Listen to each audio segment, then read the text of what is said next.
What are you ready to do to change the world for the better? Are you ready to unlearn and relearn? To change your mind and think anew about what it means to be human? Are you ready to walk in someone else's shoes? To see the world through someone else's eyes? Are you ready to listen, to give voice to those who have been muted for far too long? Are you ready to empower others, the young and the old, to be the best that they can be? To create leaders who learn and then lead? Are you ready to show up, to work alongside those who do not look or speak like you for the good of all? Are you ready to invent and to innovate? To fail, but pick yourself and others up and never give in? Are you ready to hope, to reclaim and build the future, our future? Are you ready to be wise?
تحب تطلع انجينيور ان انفورماتيك في عامين وتولي تخدم في اكبر الشركات العالميه بالباك ولا بليش؟ أولبرتون سكول تقول لك هيا ما تستناش، ادخل على www.olbertonschool.com وكون واحد من الناجحين. باش تزيد تعرف اكثر معلومات ادخل على الباج فيسبوك أولبرتون سكول تونس ولا اطلبنا على 27 760 408 وعيش حلمتك في أولبرتون سكول.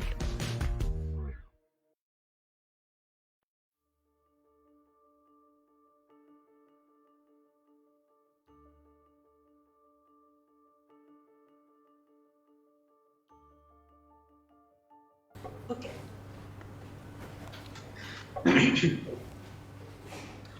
Mesdames et messieurs, bonjour. Je suis Elias Felfoul, directeur chez Wise. C'est un grand honneur pour moi de vous souhaiter la bienvenue à cet événement rassembleur qu'est le Learning Planet Festival, qui se déroule toute cette semaine avec plus de 400 sessions où tous les sujets d'éducation, d'innovation, d'apprentissage seront articulés, discutés sous forme de panels, de workshops, de tables rondes, beaucoup d'événements online, quelques événements en personne locale.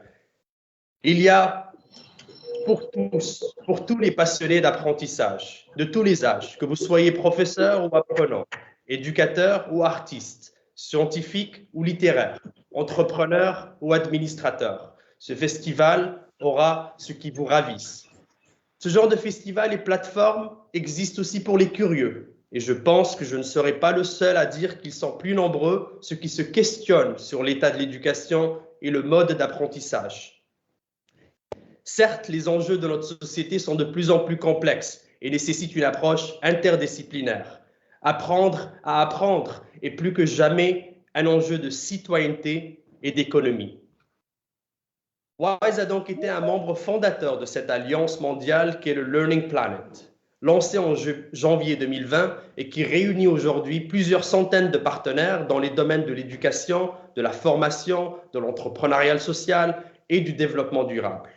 Fort de la mise en relation de ces acteurs complémentaires, ce réseau international est en expansion rapide et sert de catalyseur de transformation, œuvrant à la création d'une société apprenante au service du bien commun. Aujourd'hui, WISE a choisi de collaborer avec des institutions tunisiennes pour préparer ces deux sessions. Holberton School Tunis et Université Dauphine Tunis et Tekwin, ce beau mot arabe qui veut dire former. Et aux commandes de ces institutions, deux femmes exceptionnelles qui font un travail impressionnant qui mérite d'être amplifié pour justement préparer nos jeunes aux grands défis de notre société. Saluez chaleureusement avec moi Naila Benzina et Amina Zghal. Merci. Avec Naila et Amina, on a voulu parler de deux sujets. Le premier concerne l'apprentissage et les écosystèmes avec comme question centrale le pouvoir des partenaires non traditionnels en éducation. Et le second concerne les technologies et comment bien intégrer la tech dans l'expérience d'apprentissage et d'environnement et nos environnements d'enseignement. Ensemble, nous avons soigneusement fait nos choix sur d'excellents speakers. Nous avons souhaité avoir de la diversité de secteurs, mais aussi du privé et du public, des acteurs de la société civile, des entrepreneurs en éducation, mais aussi des leaders de notre cher continent d'Afrique. On a tenu que les modérateurs soient des journalistes chevronnés pour donner un sens aiguisé à la conversation. Et enfin, il était impossible pour nous de ne pas avoir de jeunes pour les écouter. Car après tout ce que nous faisons, c'est bien pour la prochaine génération. Notre programme débute tout de suite. Et je passe la parole à notre première modératrice, Isabelle Siri.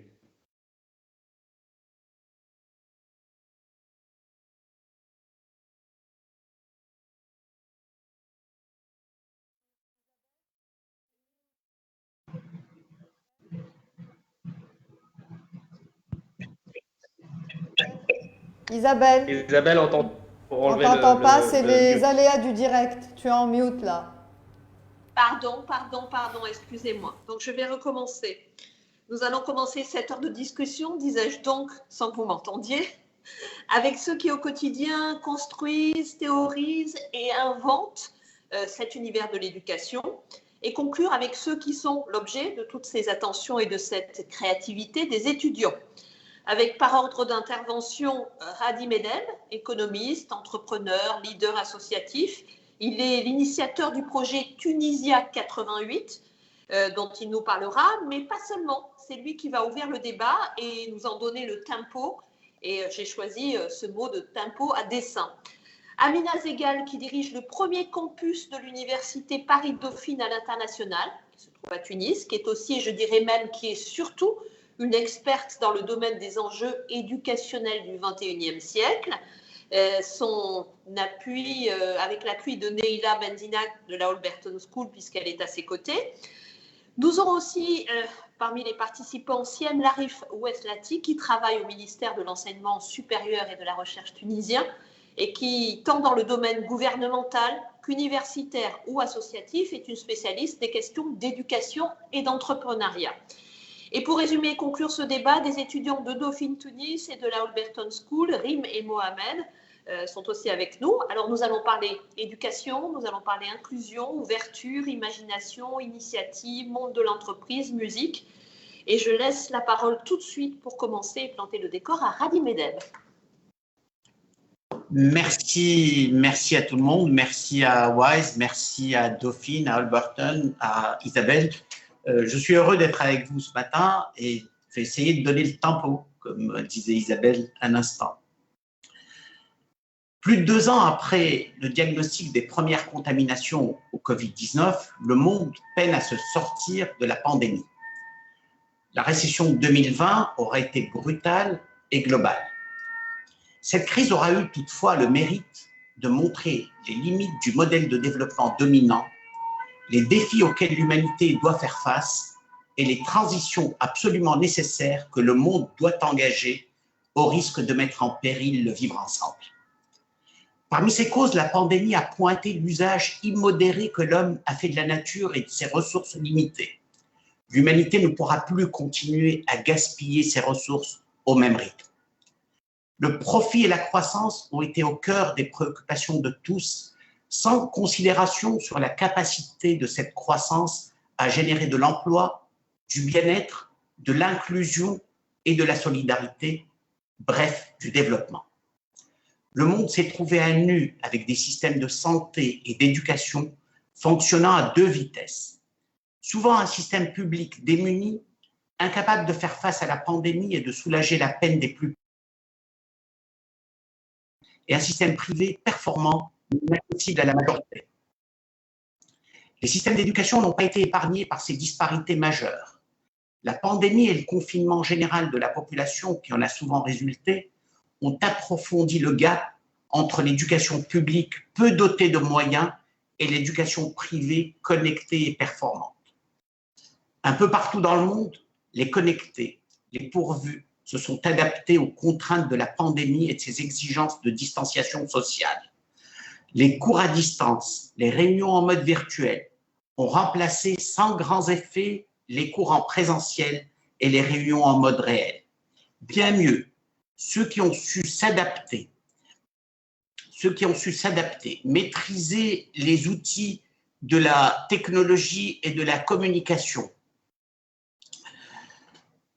ont été les gagnants de cette aventure.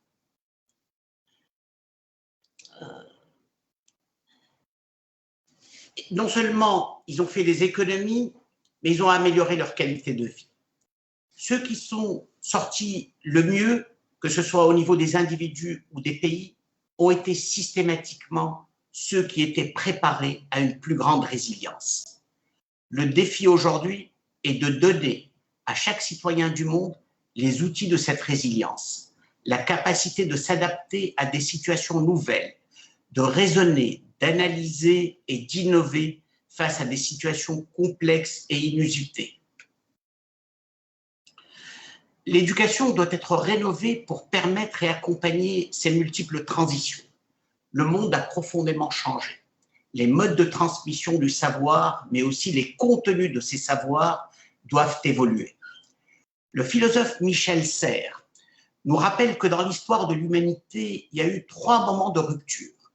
L'invention de l'écriture, il y a 3400 ans. L'invention de l'imprimerie, il y a près de 600 ans. Et plus proche de nous, l'avènement de l'Internet.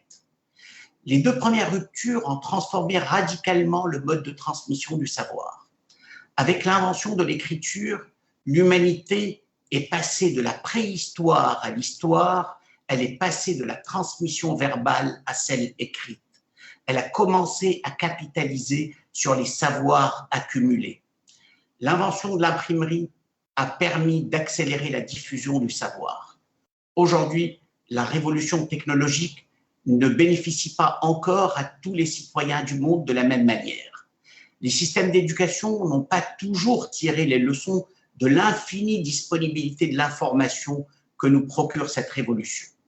Ce dont les jeunes et les moins jeunes ont besoin, c'est de capacités de discernement et d'analyse, c'est de méthodes et d'accompagnement sur la voie de leur épanouissement et leur dépassement.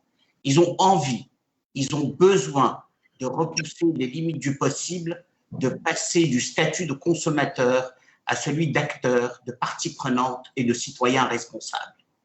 L'Afrique, notre continent, est au cœur de ces problématiques. Sa population est jeune, sa classe moyenne est en émergence, sa jeunesse nombreuse et éduquée entend trouver les conditions de son épanouissement. La transformation numérique doit être un puissant facteur d'inclusion, de bonne gouvernance et d'équité. Il faut donner à cette jeunesse les clés d'accès à un monde globalisé et en mutation permanente, mais aussi l'accompagner sur la voie des nécessaires transitions technologiques, écologiques, énergétiques, démographiques et plus généralement sociétales. L'être humain doit être au centre de l'œuvre de développement, il doit en être l'acteur et la finalité. Seule une éducation réinventée, ouverte sur son environnement, agissant dans la proximité tout en se projetant dans l'universalité, réhabilitant la place des arts, de la culture, des humanités, mais aussi l'esprit d'entreprendre et la culture du risque maîtrisé, serait en mesure de favoriser ces transformations majeures. Nous allons, dans ce qui suit, avoir des témoignages concrets et souvent émouvants de telles démarches innovantes. Merci. Merci à vous pour cette prise de parole et cette contextualisation de la problématique. Alors, je rappelle le thème de la table ronde, la force des partenariats non traditionnels, traduire ainsi dans l'éducation, le mot alternatif étant dévoyé ces derniers temps, donc on va rester sur non traditionnel. J'aimerais d'abord avoir la prise de parole d'Amina Zeghal concernant une expérience extrêmement concrète, puisqu'elle est, si j'ose dire, au cœur du réacteur, en dirigeant une université qui propose des masters de tout type, certains très conventionnels, d'autres qui le sont moins. Et je laisse Amina nous expliquer comment ces choix sont faits et ont été faits. Merci Isabelle. Bonjour à tous. Je suis ravie d'être ici en présence de mes partenaires et amis pour parler des transitions dans le secteur de l'éducation. Ah, c'est plutôt... Je regardais la télé par là. Donc, ravie d'être ici en présence de mes partenaires et amis pour parler des transitions dans le secteur de l'éducation, les nouvelles approches pour l'apprentissage à l'école et en dehors de l'école. Ce sont justement ces regards croisés entre universitaires, étudiants, régulateurs et entrepreneurs, porteurs de projets innovants dans l'éducation qui alimentent la réflexion pour la transformation de l'éducation. C'est aussi là où tout le pouvoir des partenariats non traditionnels trouve un sens. Nous sommes en effet confrontés à des défis socio-économiques, politiques, environnementaux, accélérés par la mondialisation et par les révolutions dans les mondes arabes. Le dernier rapport de l'UNESCO a révélé un chiffre alarmant en ce qui concerne la Tunisie. 50% des élèves n'achèvent pas leurs études du secondaire. L'équité et l'inclusion sont remises en question. Les crises récentes laissent à la marge des millions d'élèves dans le monde. La pandémie a joué un rôle d'accélérateur. Du jour au lendemain, 9 étudiants sur 10 ont quitté l'école. Ils ont été obligés d'être renvoyés chez eux. En 2 mois, le monde de l'éducation a changé plus vite que pendant les 200 dernières années. Dans ce contexte, le développement des nouvelles technologies, l'intelligence artificielle ont apporté des solutions nouvelles, des possibilités, des opportunités. La révolution numérique a questionné le pouvoir de l'humain dans un monde où la machine est de plus en plus puissante. Elle a redéfini les règles de l'éducation, du travail et des compétences. C'est dans ce contexte qu'on se pose la question comment doit être l'éducation du XXIe siècle afin de s'atteler à ces défis-là. Comment préparer les jeunes pour un avenir incertain, un avenir où on ne connaît pas aujourd'hui les métiers, un avenir où la machine a déjà occupé une place importante. Comment aussi redéfinir le rôle de l'enseignant qui n'est plus maître de l'information et de la connaissance, dans un environnement où l'information disponible sur Internet double tous les 2 ans.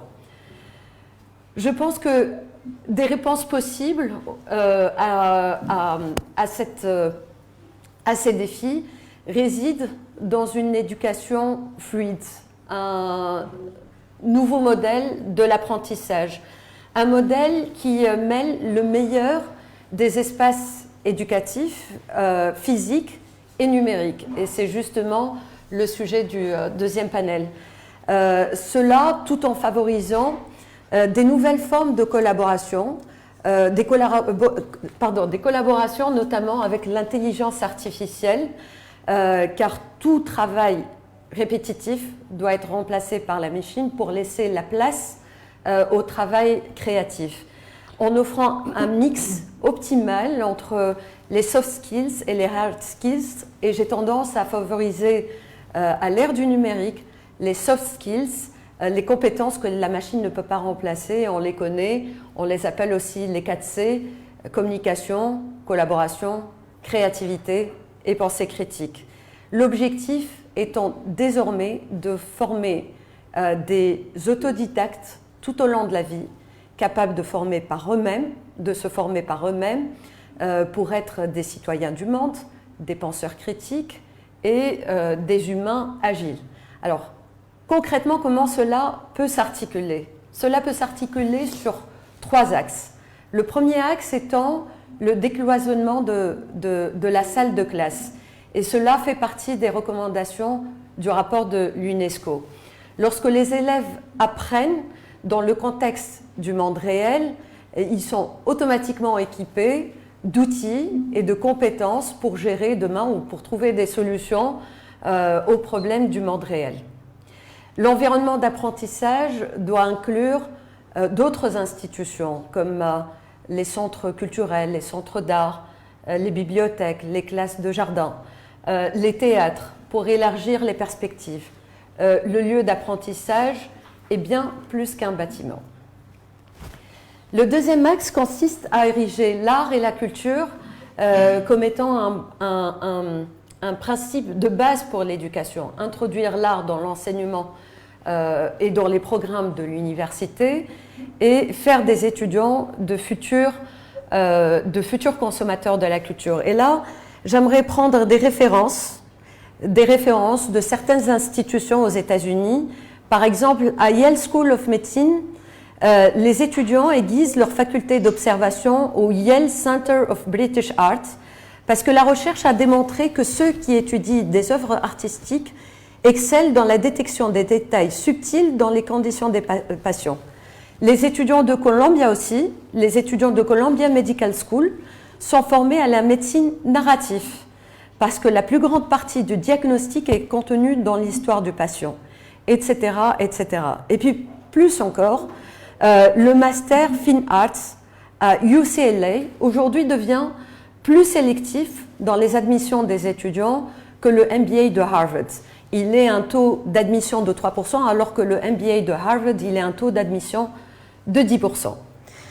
Enfin, le troisième axe consiste aussi à favoriser la culture collaborative en mobilisant l'intelligence collective par le brassage des profils, des compétences, des différents âges, des différentes formations et des différents établissements. Nous relevons le défi de cette éducation qu'on souhaite fluide, qu'on souhaite décloisonnée et collaborative en créant Campus Culture. Ce Campus Culture, nous l'avons créé en partenariat entre 4 établissements de l'enseignement supérieur, la Holberton School, représentée ici par Neila, l'Université Paris-Dauphine Tunis, l'IHEC et l'IPEST. Alors, 2 institutions publiques et 2 institutions privées en collaboration avec 2 centres culturels, l'Agora et Najma Zahra. Cette initiative est née d'une volonté d'associer une formation scientifique d'excellence à une volonté de s'ouvrir à la production artistique et culturelle. Le parcours consiste à entraîner les étudiants dans un parcours de connaissances, de pratiques et de visite, de fréquentation des lieux culturels. Le brassage des étudiants entre ces établissements, Holberton Dauphine, IHEC et l'IPEST, leur permet plutôt une meilleure ouverture au monde extérieur. Nous avons d'ailleurs 2 étudiants de la Holberton School et de Dauphine qui vont témoigner de cela. En fin de parcours, ces étudiants sont sanctionnés par ce que nous avons appelé le passeport culture, qui atteste de leurs compétences et leur engagement à un parcours culturel co-construit. Nous souhaitons ériger le passeport culture comme principe supérieur, comme l'est le diplôme pour l'enseignement supérieur. Ça sera pour nous la preuve du pouvoir d'un partenariat non traditionnel pour transformer l'éducation. Alors, ces propos, Amina, me font penser à une rencontre que j'ai eue la semaine dernière avec le directeur de la HED. La HED, c'est l'école des beaux-arts de Genève, qui est une des principales écoles d'art en Europe. Et ce directeur m'expliquait que lui, jusqu'alors, on avait l'image des écoles des beaux-arts à l'extérieur qui recrutaient des étudiants en échec. Il me disait qu'au contraire, les étudiants recrutés dans les écoles des beaux-arts étaient des étudiants d'excellence et que les masters qui étaient proposés étaient de haut niveau et que lui faisait la démarche inverse, ouvrir son école à plus de gens qui étaient en système ralenti dans les systèmes d'enseignement secondaire. Donc l'ouverture va dans les deux sens et je trouve que c'est une excellente nouvelle parce que pour gouverner le monde d'aujourd'hui et imaginer le monde de demain, et pour ne pas que ces deux postulats soient antagonistes, il faut des gens, il faut ouvrir les esprits. Et je crois, Rally Medeb, que vous avez une initiative dans Tunisia 88 avec la culture et l'ouverture des esprits qui est extrêmement intéressante.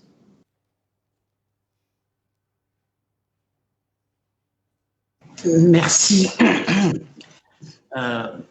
Cette expérience de Tunisie 88, pour laquelle vous me donnez l'occasion de parler aujourd'hui, est née d'une rencontre fortuite.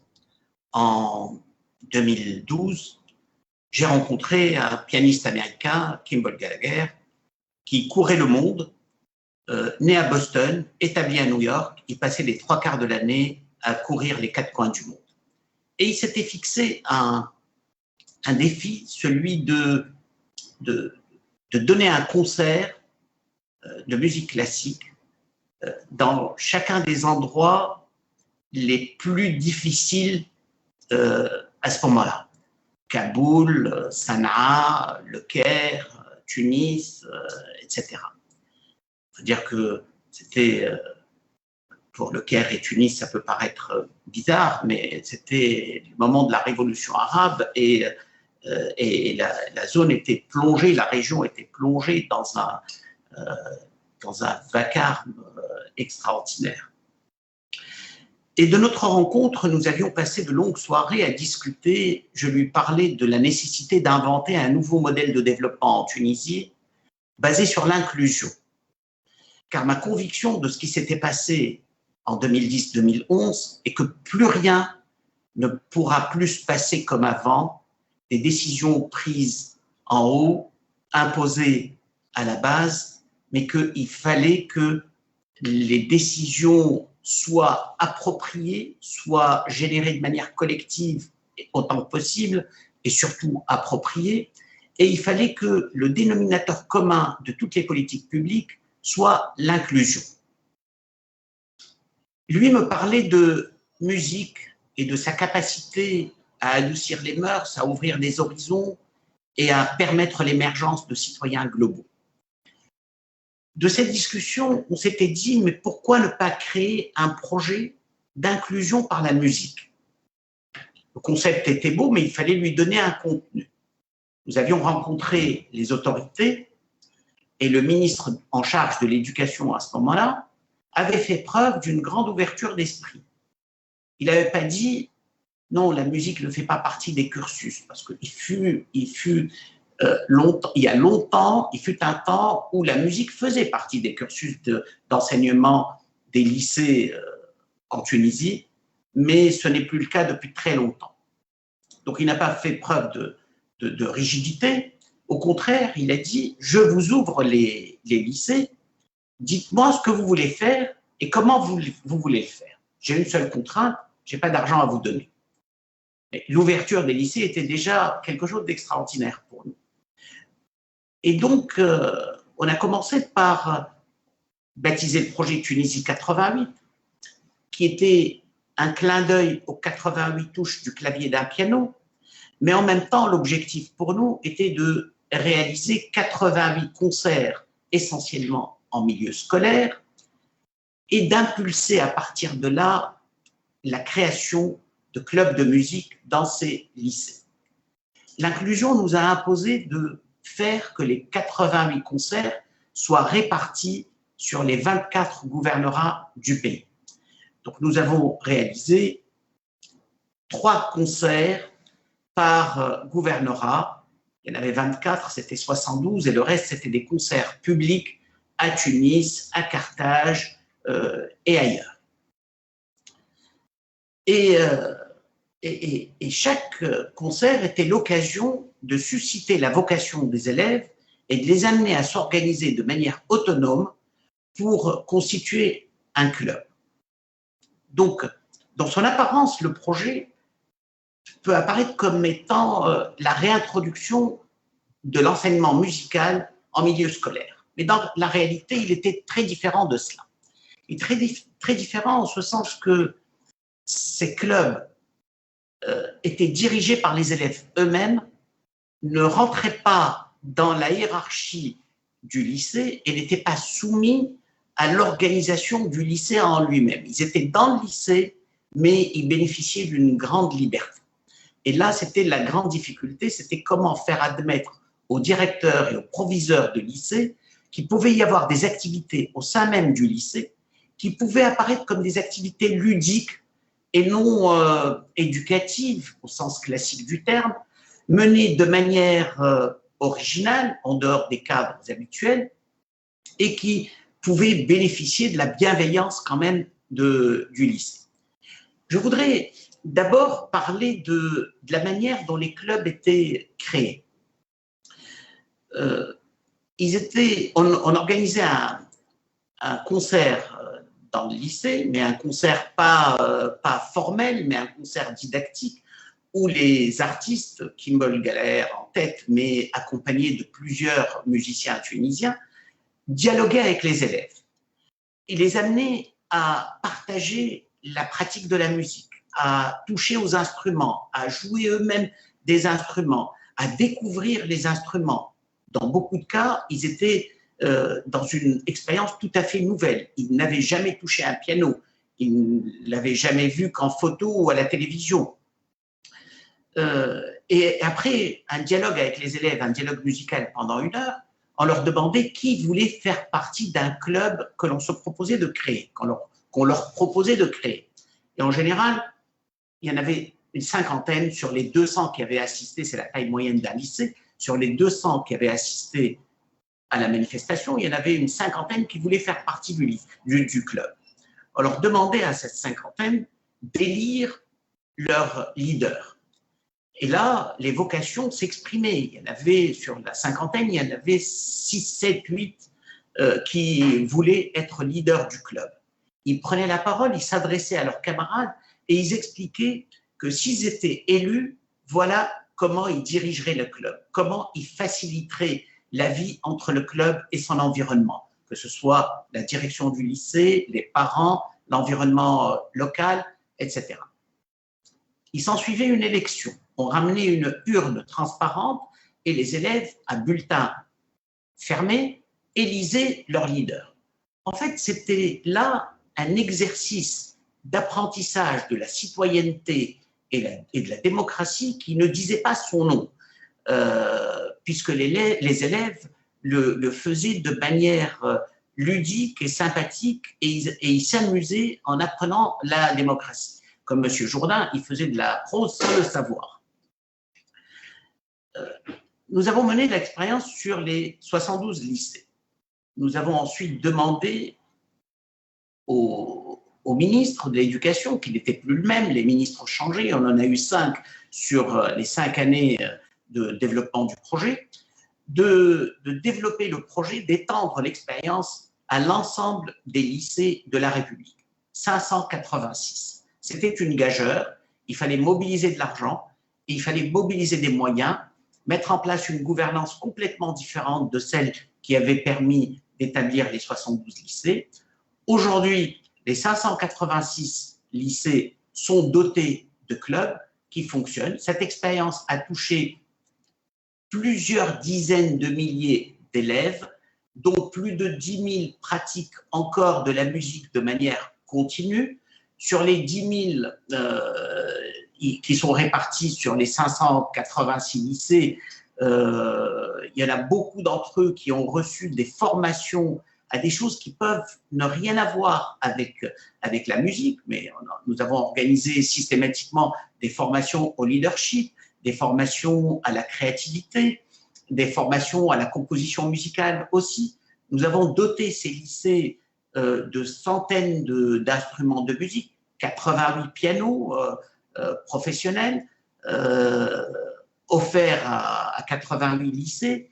Ils n'étaient pas offerts, en fait, on organisait annuellement des concours de composition musicale et ces concours étaient l'occasion de distinguer les lycées qui avaient fait preuve de la meilleure créativité, de la meilleure production, et on les dotait de ces instruments. Aujourd'hui, nous sommes dans une phase de pérennisation de ce projet, de durabilité, d'identification des modalités de durabilité de ces projets.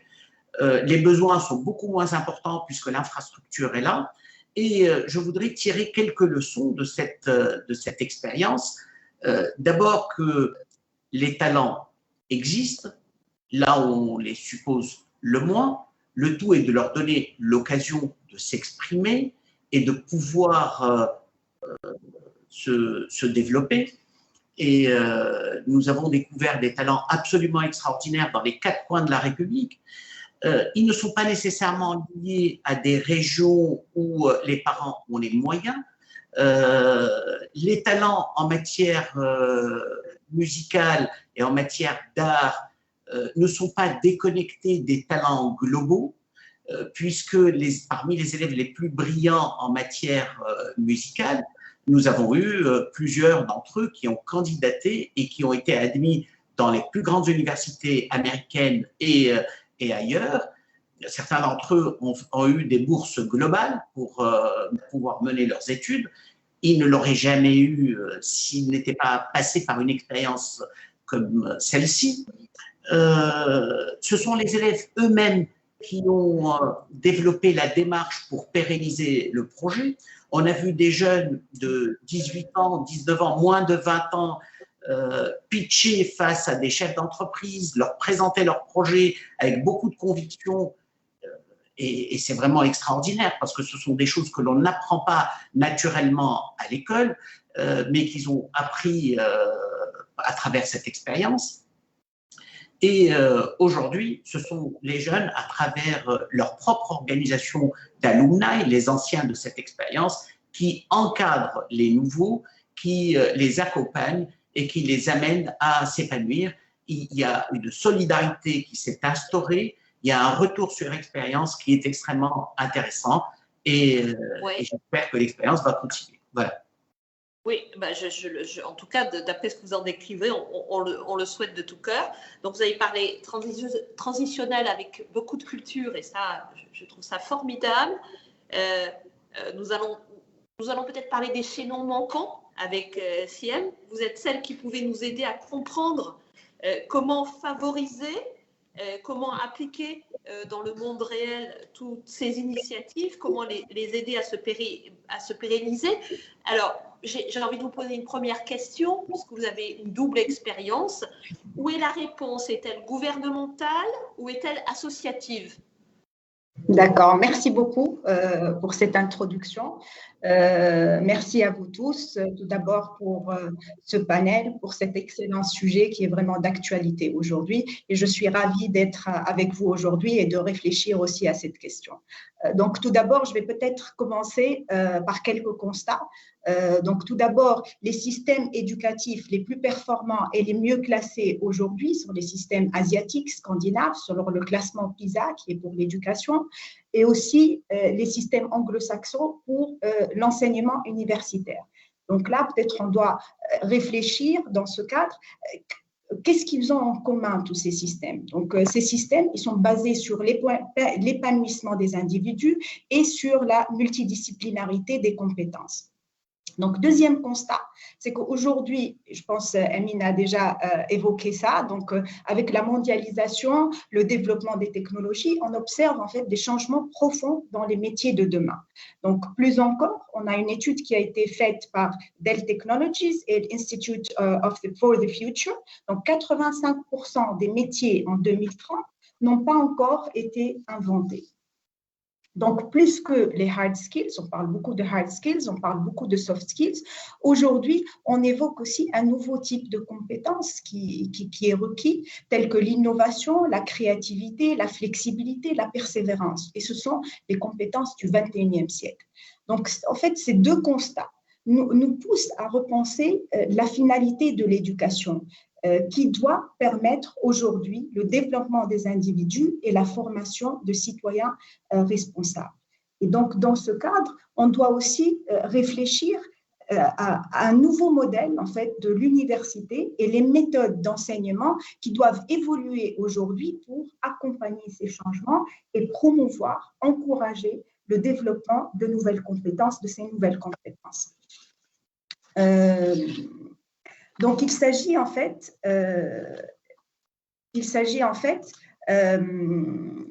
d'évoquer les nouvelles compétences qui sont requises aujourd'hui pour des étudiants qui doivent être multidisciplinaires. Donc, dans ce cadre, on peut peut-être évoquer quelques initiatives qui ont été déjà élaborées dans le cadre de l'université et dans le cadre du ministère de l'Enseignement supérieur. Donc, par exemple, on a le projet PAC, le projet d'appui à la qualité, qui a été PAC Promesse, qui a été développé avec la Banque mondiale. Et dans ce cadre, on a quatre axes dans lesquels l'université développe des projets. Et parmi ces axes, on a l'axe de la vie universitaire. Donc, la vie universitaire, c'est un axe très important dans l'enseignement supérieur et dans l'université parce que nous sommes convaincus qu'un étudiant qui est épanoui dans son milieu universitaire, qui développe un nouveau type de compétences, on parle aujourd'hui de compétences multidisciplinaires, qui sont nécessaires pour son épanouissement dans son cursus universitaire, mais aussi dans l'université. Et donc, par exemple, dans le cadre du projet PAC, il y a eu à peu près 20 millions de dinars qui ont été alloués à la vie universitaire. Et dans ce cadre, donc, on a les universités donc, sont en train de développer des partenariats avec des associations, avec des clubs, avec des cinémas, avec des théâtres, afin de développer ce nouveau type de compétences. Et donc, par exemple, il y a eu l'initiative Campus Culture qui a été développée, donc c'est un partenariat public-privé qui a en fait incité les étudiants à développer ce nouveau type de compétences. Donc, il y a eu aussi le passeport culturel qui a été développé dans ce cadre.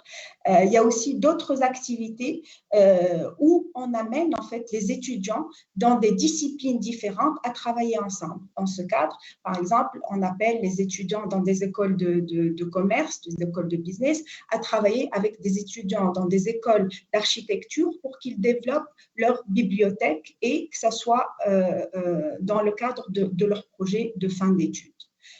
Donc ça, c'est la première initiative. Donc, deuxième type d'initiative aussi, c'est dans le cadre de la stratégie du ministère et c'est dans la dynamisation en fait des clubs et des associations. Et vraiment, on tient à ce que les étudiants aujourd'hui aient une vie universitaire qui est riche afin de développer de ces nouvelles compétences. Qu'est-ce qu'on peut dire encore ?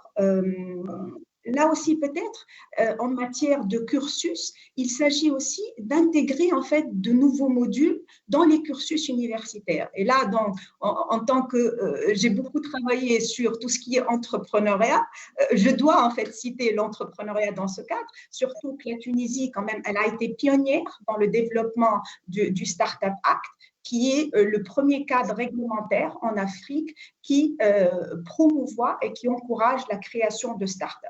Et donc là, par exemple, dans le cadre des universités, que ce soit des facultés d'architecture, de philosophie, de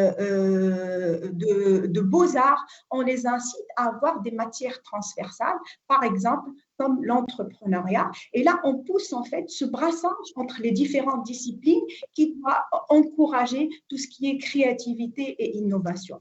Donc là, peut-être la réponse dans ce cadre à cette question, elle réside en fait dans une dynamisation de la vie universitaire à travers les associations, à travers les clubs. Et donc là, on parle aussi de partenariat gagnant-gagnant. On parle d'une win-win situation où bien sûr, c'est un partenariat gagnant pour la faculté où on essaie de promouvoir un nouveau type de compétences et en même temps, que ce soit des startups, par exemple dans le cadre de l'entrepreneuriat, les incubateurs, les accélérateurs, ou aussi des associations culturelles, sportives. Aussi, en fait, il y a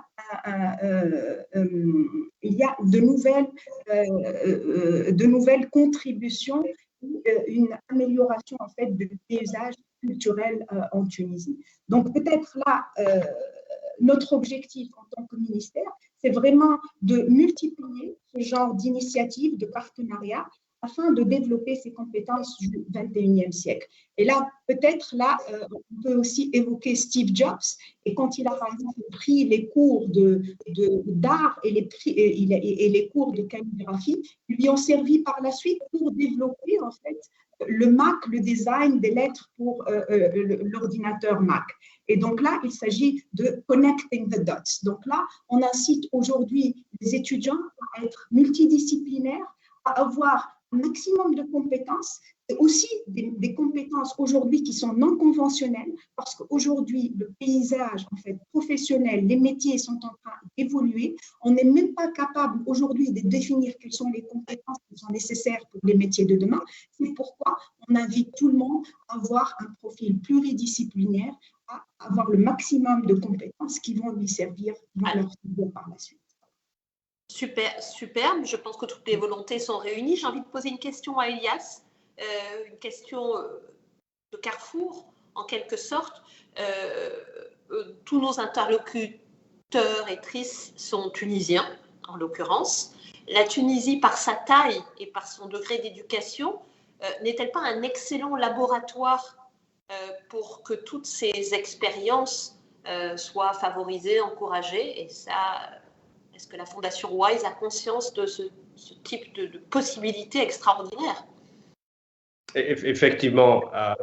Tout d'abord, WISE est une plateforme qui est internationale. Donc, ce que nous, on essaie de faire, c'est d'aller voir qu'est-ce qui fonctionne et on essaye de faire amplifier ce qui fonctionne ailleurs pour que d'autres pays, d'autres régions, d'autres partenaires puissent prendre ces solutions et essayer de les appliquer.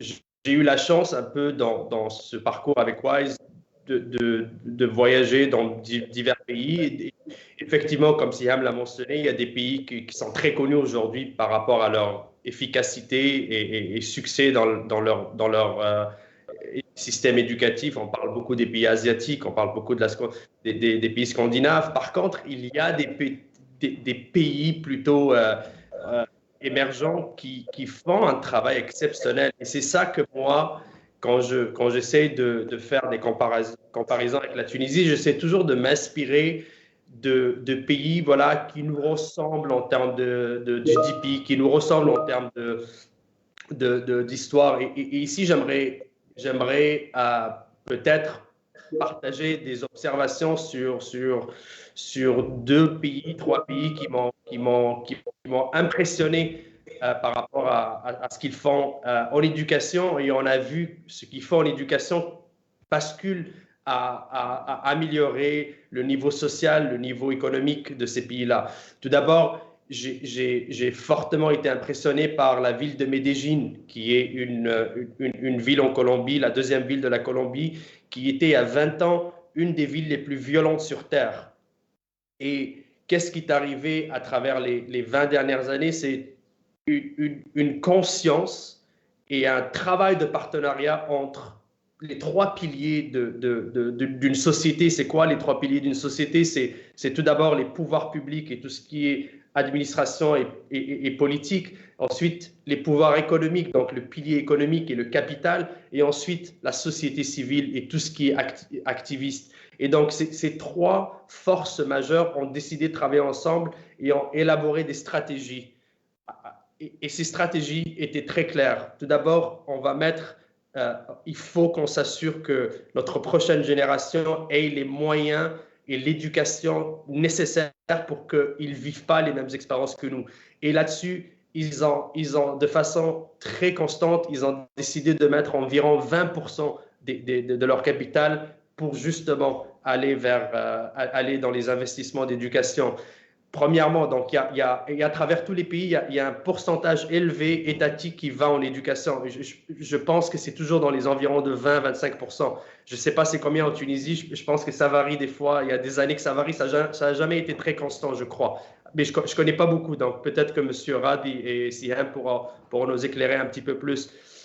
Ensuite de ça, il y a l'innovation. L'innovation n'est pas que technologique. L'innovation, ce sont des innovations parfois très simples, comme profiter de tous les lieux d'apprentissage, tels que les musées, tels que les parcs, tels que les stations de métro.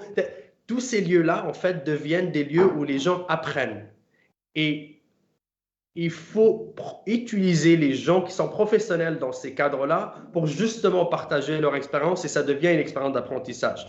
Donc, c'est beaucoup de volonté politique parce que dans le cas de plusieurs pays tels que la Tunisie, il y a un pilier qui fonctionne très bien, qui est la société civile, elle fonctionne très, très bien. Ce qui fonctionne un peu moins bien, c'est peut-être ces quelques incertitudes politiques qui ne permettent pas ces développements. Le deuxième pays, rapidement, le Rwanda, encore une fois, il a passé par une période extrêmement difficile et aujourd'hui, le Rwanda est un exemple qui est, voilà, je veux dire, c'est un exemple à étudier. C'est extraordinaire ce qu'ils font pour leur société et l'éducation, on est encore une fois un vecteur de ces changements. Et le troisième, là où j'ai eu la chance de vivre et d'étudier, à Singapour. Singapour, dans les années 60-65, les pays du Maghreb dépassaient de loin Singapour. Qu'est-ce qu'ils ont fait les Singapouriens? Ils ont décidé d'investir massivement en éducation et ils étaient très pragmatiques. Ils n'ont rien inventé, les Singapouriens. Ils ont copié les meilleurs modèles, ils ont juste adapté à leur réalité. En fait, c'est simple quand on a la volonté politique. Voilà. Alors, j'ai envie, ce débat, j'espère que cette expérience sera renouvelée pour continuer à parler. Je sais que nous sommes limités par le temps. J'aimerais poser une question à Amina. Qu'est-ce qui manque, puisqu'Amina est vraiment aussi au contact, Amina et Neila sont au contact concret des choses sur le terrain. Qu'est-ce qui manque pour passer à l'étape suivante? Est-ce qu'il manque de l'argent? Est-ce qu'il manque un contexte politique, des volontés? Est-ce qu'il manque les lieux? Qu'est-ce qu'on peut faire pour que toutes ces initiatives qui ont été évoquées trouvent un terreau encore plus favorable? Amina. Oui, Isabelle. Alors, je ne sais pas pourquoi tu poses cette question.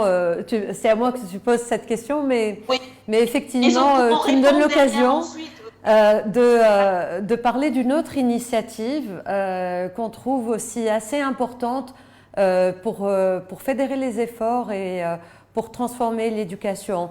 Je pense que dans tout pays qui se respecte, il existe une initiative où on essaye de créer une dynamique d'ensemble entre différentes entités pour favoriser l'emploi. Je pense qu'en Tunisie, ce n'est pas une question de volonté, ce n'est pas une question de la volonté y est. Je pense qu'il faut passer à l'action. Et aujourd'hui, effectivement, avec d'autres partenaires, parmi ces partenaires, les partenaires aujourd'hui présents, nous pensons à créer un écoquartier Smart pour créer cette dynamique entre centres de formation, universités, centres d'innovation, start-up, centres culturels, centres sportifs. Et on pense que cette dynamique serait génératrice d'emplois, créera une valeur ajoutée. Cette valeur ajoutée n'est pas tangible et c'est pour ça, nous comptons l'alimenter par un réseau, par un ensemble d'associations partenaires. Plusieurs sont déjà identifiés et j'espère que j'aurai l'occasion d'en parler très prochainement.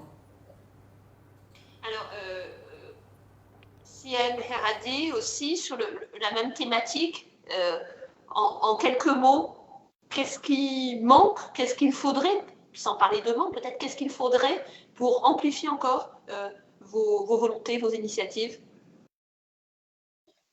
En fait, je pense que la politique, la volonté politique est là. Il y a pas mal d'initiatives, comme on vient de citer. Je pense qu'il faut capitaliser en fait sur ce qu'on appelle des success stories. Il faut s'ouvrir Il faut vraiment que l'université soit un lieu d'échange, un lieu d'ouverture où il y a des associations, il y a tout un écosystème qui est vibrant autour. Il faut aussi peut-être préparer les profs parce que quand on parle de l'université, ce n'est pas uniquement les étudiants. Il faut aussi préparer les profs à cette mutation en fait, de l'éducation. Je pense il y a pas mal de financements, on peut aussi octroyer d'autres financements.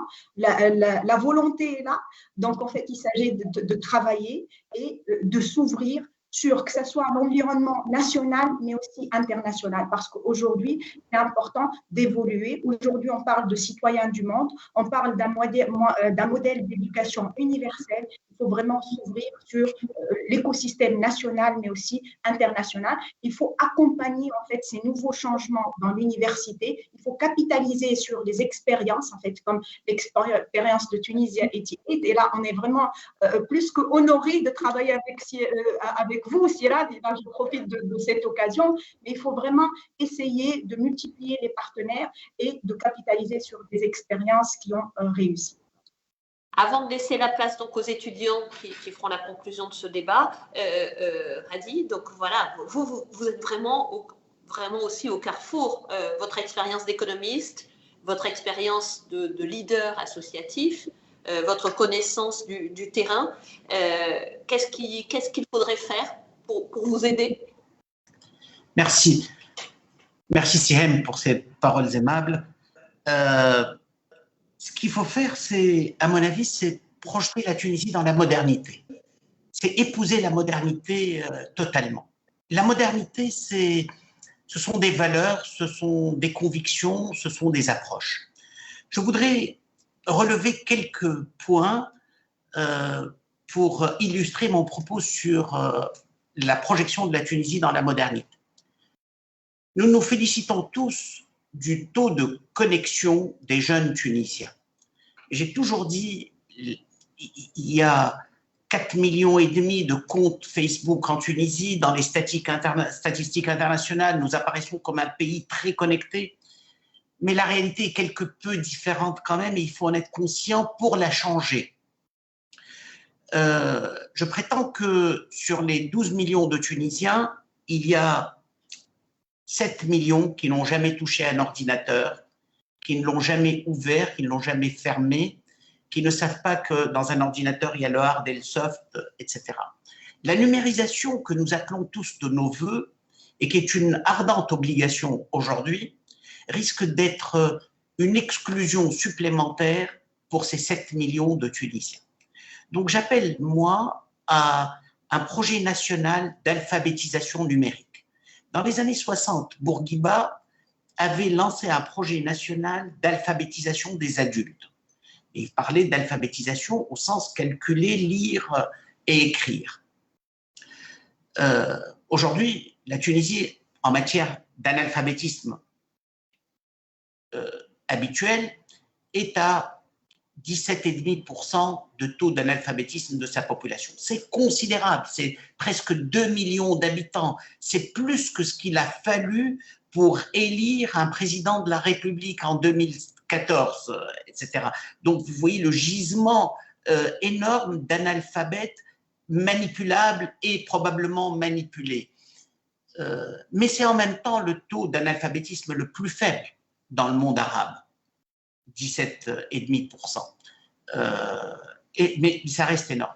Le vrai analphabétisme aujourd'hui est l'analphabétisme numérique et il faut donner un passeport vers la modernité à chacun des Tunisiens en organisant un projet national de lutte contre l'analphabétisme numérique. Ce n'est pas théorique. L'association que j'anime à côté du projet Tunisia 88 a un projet de lutte contre l'analphabétisme numérique que nous avons baptisé des cyberbases. J'espère que j'aurai l'occasion un autre jour d'en parler. Il serait trop long d'en parler. Ça, c'est le premier axe que je voudrais mettre en exergue. Le deuxième axe, c'est, oui, soyons citoyens du monde et donnons à nos enfants la possibilité d'être citoyens du monde. Mais citoyens du monde, ça ne veut pas dire nous aller vers le monde, mais c'est aussi accepter que le monde vienne vers nous. Donc, ouvrons nos frontières également aux meilleures compétences. Soyons ouverts pour recevoir de la même... de la même manière que nous envoyons nos meilleures compétences à travers le monde. Le plus grave dans le brain drain que connaît la Tunisie aujourd'hui, depuis 2010, 2011, ça s'est accéléré. Dans une étude relativement récente de l'OCDE, il a été dénombré 110 000 compétences tunisiennes vivant à l'étranger. Et parmi ces compétences, certaines d'entre elles réalisent des performances exceptionnelles. Je lisais avec beaucoup de fierté hier qu'une jeune pousse tunisienne basée à Londres, Instadip, a levé 100 millions de dollars et ce sont des fonds d'investissement globaux comme Google et autres qui ont participé à cette levée de fonds. Je lisais également avec beaucoup de fierté qu'une autre entreprise partie tunisienne, mais aujourd'hui globale, Africa-Vest, basée à Maurice et ailleurs, a été classée parmi les fonds d'investissement les plus performants sur l'Afrique. Aujourd'hui, Africa-Vest porte un investissement de 1,9 milliard de dollars. Ce sont des cadres tunisiens, ce sont des expériences tunisiennes qui ont… Donc, soyons ouverts sur le reste du monde. Notre horizon doit être le monde. Ne fermons pas nos perspectives avec l'Europe. Approfondissons nos relations avec l'Afrique. Nous avons énormément de choses à faire avec l'Afrique. J'ai parlé en début de keynote tout à l'heure de l'Afrique qui émerge, de la classe moyenne qui se développe, des jeunes Africains. L'Afrique est demandeuse d'éducation, demandeuse de santé, de système de santé, demandeuse d'infrastructures, d'électricité, d'eau potable, d'assainissement, autant de domaines dans lesquels la Tunisie a des capacités et sur lesquels la Tunisie pourrait s'ouvrir favorablement sur l'Afrique, mais en forme de partenariat. Voilà ce que j'appelle pour développer encore plus l'ouverture et l'épanouissement des jeunes Tunisiens et leur donner des perspectives. Voilà. Et l'Afrique, dans le sens inverse aussi, peut offrir des opportunités, des étudiants formidables qui peuvent venir étudier en Tunisie un jour, je le souhaite, et qui étudient déjà en Tunisie pour certains.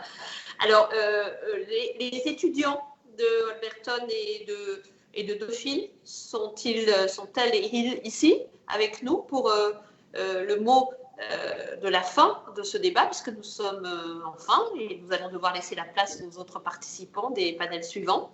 Donc, Mohamed et Rim, c'est ça? Oui, c'est ça. Bonjour à vous. Bonjour, voilà. Alors, je ne sais pas que vous ont à tous les deux. Peut-être Rim pour commencer. On va commencer par les filles. Un petit côté féministe, excusez-moi. Rim, cette conversation vous a inspiré quoi? D'accord, donc tout d'abord, bonjour à tous. Je tiens tout d'abord à vous remercier de m'avoir invité à participer à cette table ronde. Je vais commencer par me présenter tout d'abord. Donc, je suis Rim Joudi, étudiante à la Alberton School. Après le bac, j'ai étudié dans l'École supérieure des sciences et techniques de la santé en obtenant une licence en obstétrique. J'ai travaillé dans une clinique privée, puis j'ai décidé de rejoindre la Alberton School, qui est une école d'informatique fondée dans la Silicon Valley, dont l'enseignement est basé sur les projets et sur le self-learning. Mis à part son apport donc technique, Alberton se distingue aussi par l'attention particulière qu'elle donne. Rim, pardon, nous allons vraiment recadrer. Vous allez pouvoir. Une présentation de vous sera faite sur les sites de la Alberton aussi. Je vous demande juste pour conclure, car les panels suivants seront sur le même canal. D'accord. Qu'est-ce qui vous a inspiré? Quelles sont les conclusions après tout ce que vous avez entendu de nos participants? D'accord, oui. Donc, je fais partie de Campus Culture et j'ai eu l'occasion de faire de nouvelles rencontres avec les étudiants, de participer à des workshops et d'avoir la possibilité d'être ouverte d'esprit. J'ai fait connaissance aussi à des étudiants qui sont passionnés par le théâtre. C'était une nouvelle expérience pour moi et j'ai bien aimé cette expérience-là.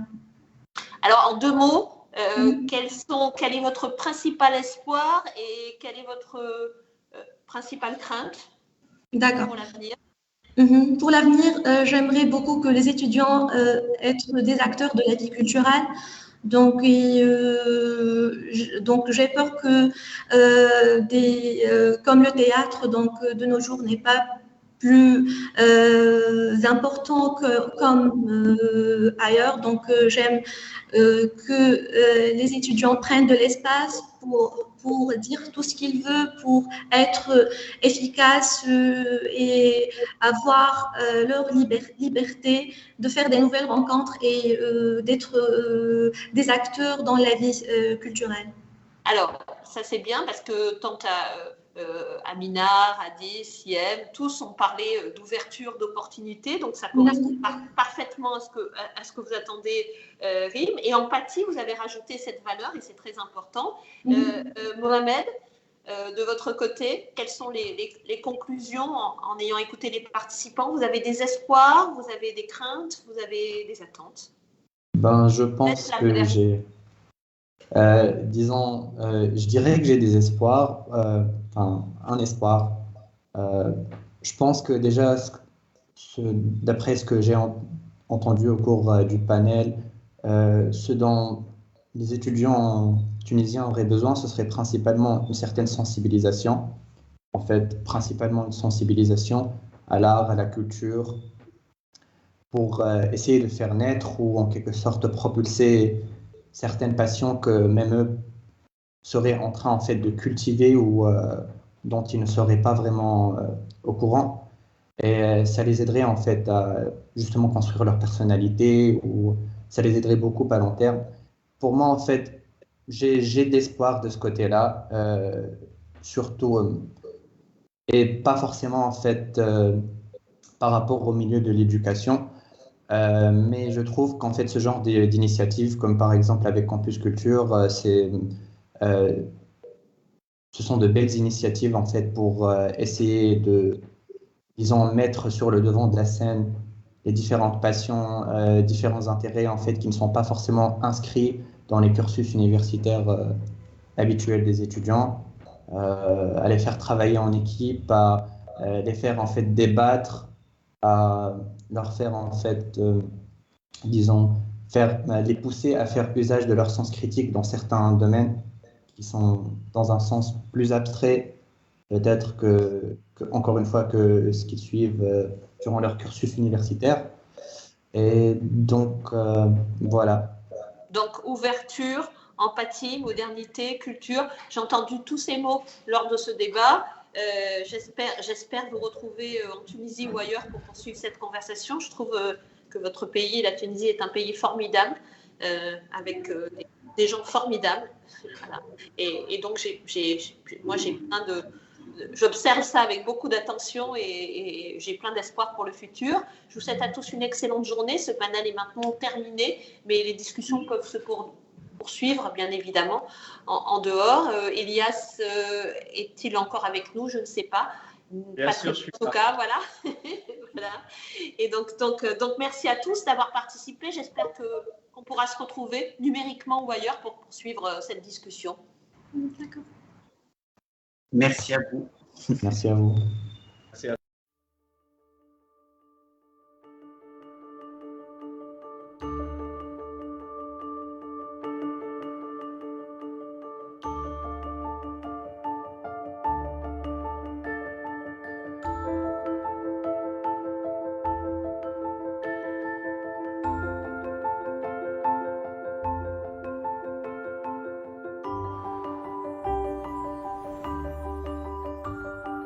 Thank you.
What are you ready to do to change the world for the better? Are you ready to unlearn and relearn? To change your mind and think anew about what it means to be human? Are you ready to walk in someone else's shoes? To see the world through someone else's eyes? Are you ready to listen, to give voice to those who have been muted for far too long? Are you ready to empower others, the young and the old, to be the best that they can be? To create leaders who learn and then lead? Are you ready to show up, to work alongside those who do not look or speak like you for the good of all? Are you ready to invent and to innovate? To fail, but pick yourself and others up and never give in? Are you ready to hope, to reclaim and build the future, our future? Are you ready to be wise?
تطلع انجينيور en انفورماتيك في عامين وتولي تخدم في اكبر الشركات العالميه بالباك ولا بلاش؟ أولبرتون سكول تقول لك هيا ما تستناش، ادخل على www.olbertonschool.com وكون واحد من الناجحين. باش تزيد تعرف اكثر معلومات ادخل على الباج فيسبوك أولبرتون سكول تونس ولا اطلبنا على 27 760 408 وعيش حلمتك في أولبرتون سكول.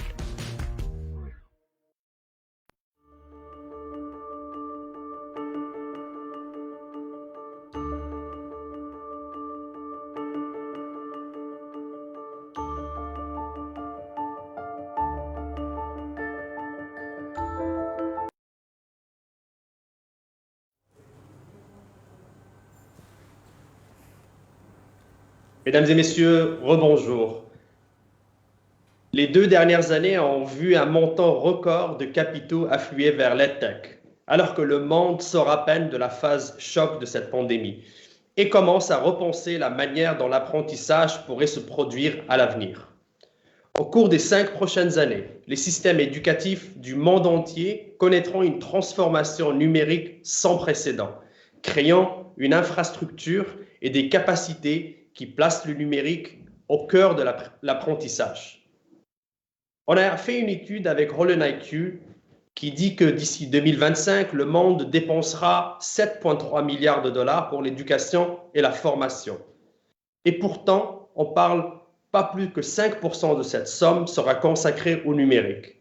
Par rapport à d'autres industries, l'éducation a encore un long chemin à parcourir avant que le numérique, qu'il s'agisse d'infrastructures et de systèmes, de contenu ou de livraison, ne soit considéré comme une vraie stratégie bien étendue.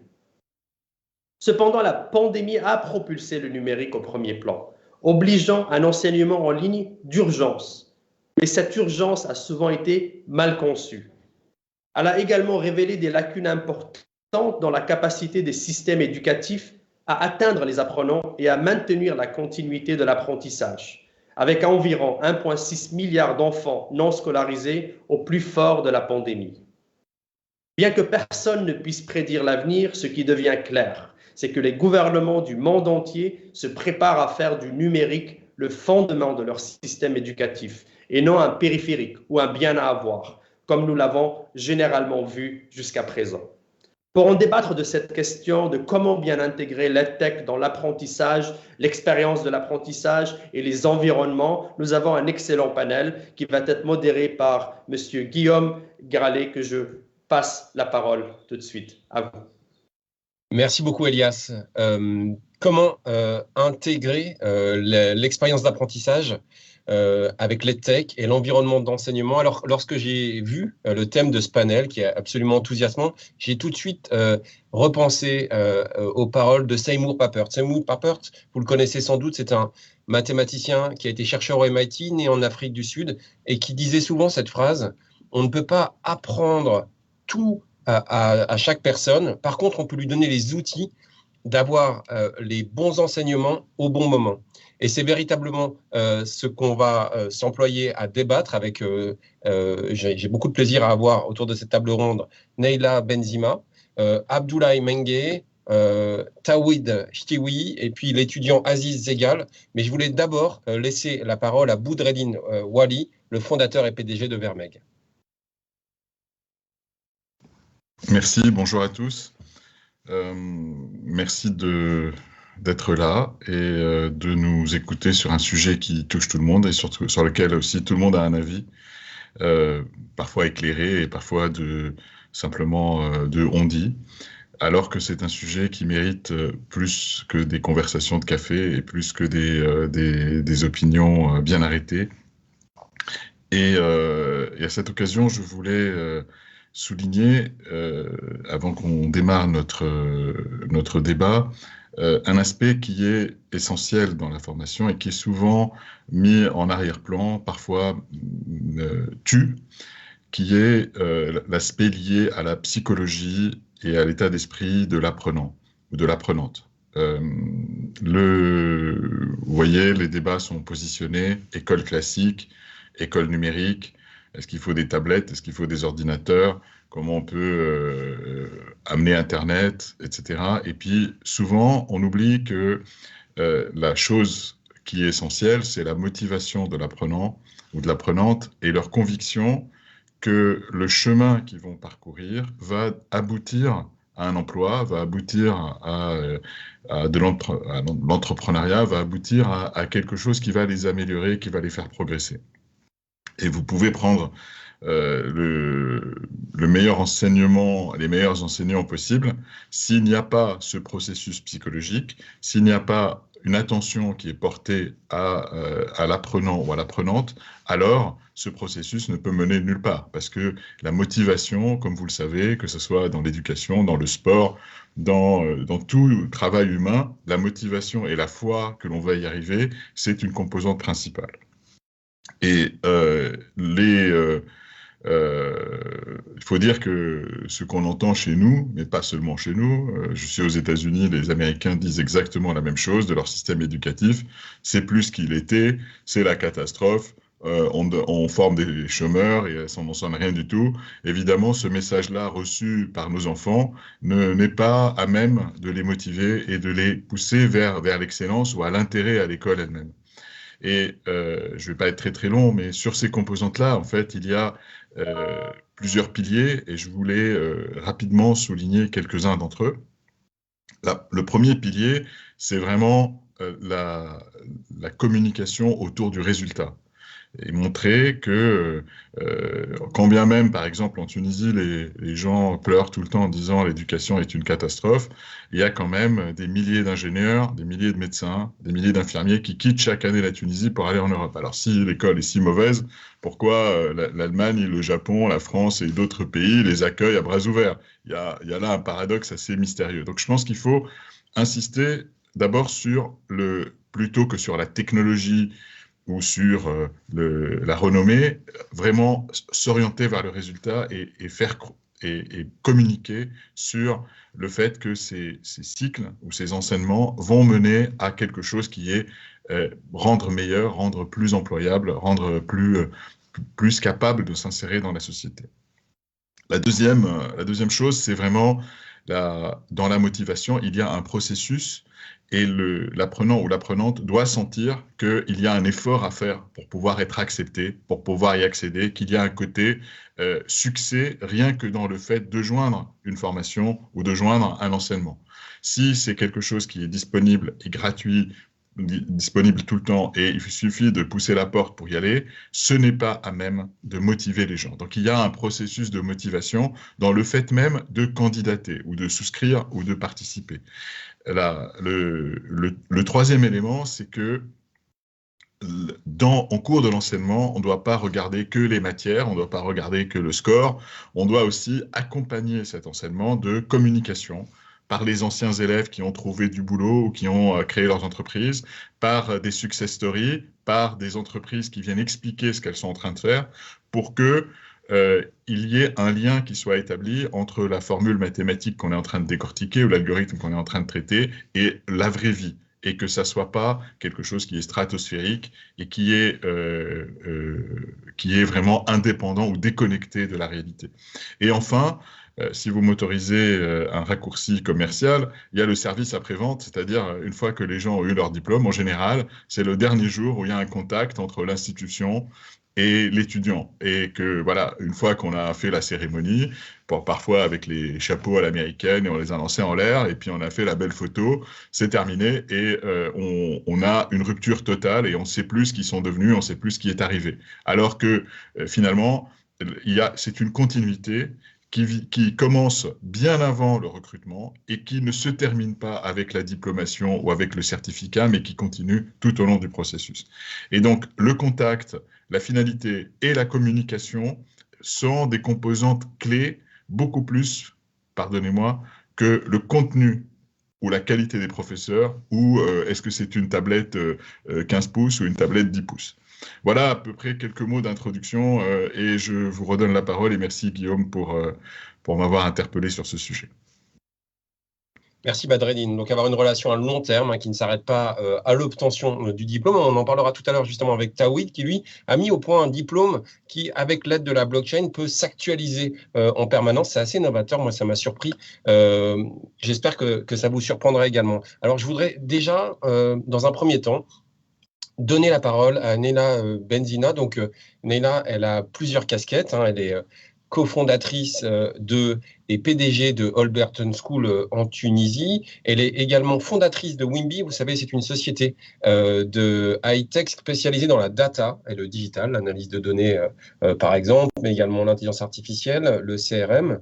Elle joue également un rôle très important chez TechWin, une plateforme d'EdTech. On va en parler tout de suite. Moi, ce qui m'intéresse essentiellement, c'est grâce à l'EdTech, est-ce qu'il faut maîtriser ces outils technologiques ou est-ce qu'il faut juste les comprendre? Est-ce que ça doit être uniquement des outils ou est-ce que ça fait partie du savoir? Et je voulais poser cette question à Neyla sur la psychologie de l'apprenant. En quoi ces outils changent la manière d'apprendre et d'enseigner? Merci Guillaume. Merci aussi de me poser cette question. Je suis heureuse de faire partie de ce panel et heureuse d'avoir aussi contribué à l'organisation de cet événement. Ce que j'ai envie de répondre, c'est qu'en réalité, quand on parle de psychologie de l'apprenant, quand on parle de l'état d'esprit dans lequel se trouve l'apprenant, souvent on parle aussi des problèmes qu'il rencontre dans le processus d'apprentissage et souvent c'est loin d'être facile et loin d'être simple, en particulier dans le contexte que l'on connaît de crise pandémique et de crise sanitaire. On sait que déjà avant même la crise, il y avait 250 millions de filles qui étaient laissées pour compte en fait et privées d'éducation dans le monde. On l'a rappelé tout à l'heure, Elias en introduction a rappelé qu'il y avait 1,5 milliard d'étudiants dans 190 pays qui ont été touchés par la crise, donc quelque part qui ont aussi été touchés dans leur psychologie privée d'apprentissage. Et on sait à quel point, effectivement, finalement, tout ce qui est EdTech apporte une solution. Parce que finalement, ça assure une continuité d'apprentissage, ça crée en fait du lien, ça rapproche, ça amène l'école à la maison, ça permet aussi des modèles un peu plus hybrides quand cela est possible. Et donc, ça va venir alléger le poids qui s'exerce sur les apprenants, surtout dans des situations en fait incertaines, dans des situations de crise, dans des situations de manque de visibilité. Alors nous, en tant que fondateurs de TechQueen, on n'a pas attendu la crise pour réfléchir à ces solutions et pour apporter des solutions en fait avec de l'innovation pédagogique. On avait compris il y a déjà un peu plus de 3 ans qu'il y avait une nécessité à changer le mode d'enseignement, le mode d'apprentissage. Que pour faire en sorte finalement d'amener les jeunes et les moins jeunes vers les métiers où il y a une demande qui est en explosion aujourd'hui, il fallait aborder les choses autrement, il fallait sortir des cadres traditionnels et des cadres classiques. Et ça ne veut pas dire que l'on va venir les casser, donc on ne va pas venir casser les cadres traditionnels, au contraire on va venir les renforcer, on va venir leur donner des outils supplémentaires, complémentaires, qui vont quelque part permettre d'amplifier le champ d'action et le champ des possibles. Comment finalement on va pouvoir le faire? Finalement en apportant des outils, des moyens qui vont amener les solutions chez les apprenants, qui vont aller au rythme des apprenants, qui vont permettre aux apprenants d'aller à leur rythme. Et là, je me raccroche aussi à la question sur la psychologie de l'apprenant. Un apprenant qui va à son rythme, qui peut finalement avoir accès à des connaissances via une plateforme, des connaissances auxquelles il va pouvoir en fait avoir accès au fur et à mesure et pas forcément au rythme de l'enseignant qui va lui imposer en mode top-down un certain nombre de connaissances qu'il va devoir récupérer. L'apprenant va se sentir beaucoup plus à l'aise. L'apprenant va pouvoir débloquer finalement des niveaux au fur et à mesure qu'il va avancer dans son processus d'apprentissage. Et vous pouvez l'imaginer, psychologiquement, pour lui, cela va être d'un confort énorme. Ça va lui permettre aussi de s'exposer avec ses pairs, avec d'autres apprenants, de manière beaucoup plus confiante, de pouvoir échanger avec eux, de pouvoir aussi demander de l'aide quand cela est nécessaire, de créer un mix entre les différents niveaux et entre les différents profils d'apprenants qui ne pourra qu'apporter un plus pour le vivre ensemble quelque part. Donc la psychologie de l'apprenant ne peut que s'en trouver améliorée.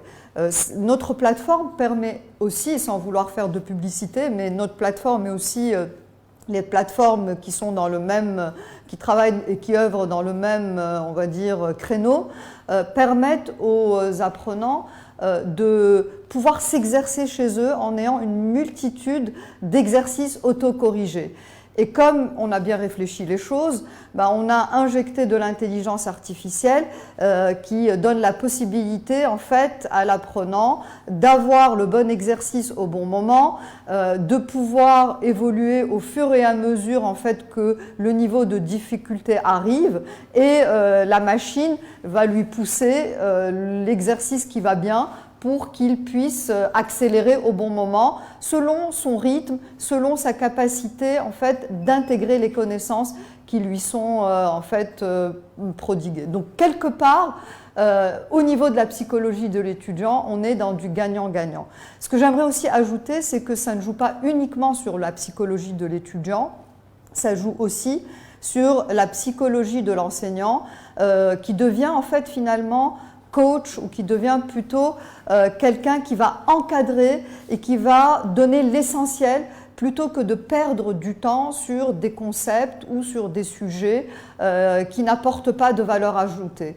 L'apprenant, grâce à cette méthode d'apprentissage, où l'étudiant ou l'élève va pouvoir aussi apprendre à compter sur lui-même, apprendre à apprendre. Donc on lui donne de l'autonomisation et psychologiquement, c'est très important d'apprendre très tôt et pendant tout le parcours en fait de formation, apprendre à compter sur soi et à ne faire appel en fait à de l'aide et surtout à de l'aide de l'enseignant ou du coach qu'au moment où cela est nécessaire. Et du coup, le coach va se sentir beaucoup plus à l'aise et beaucoup plus épanoui dans ce processus puisqu'il va s'amuser avec les apprenants en passant du temps sur ce qui est vraiment important.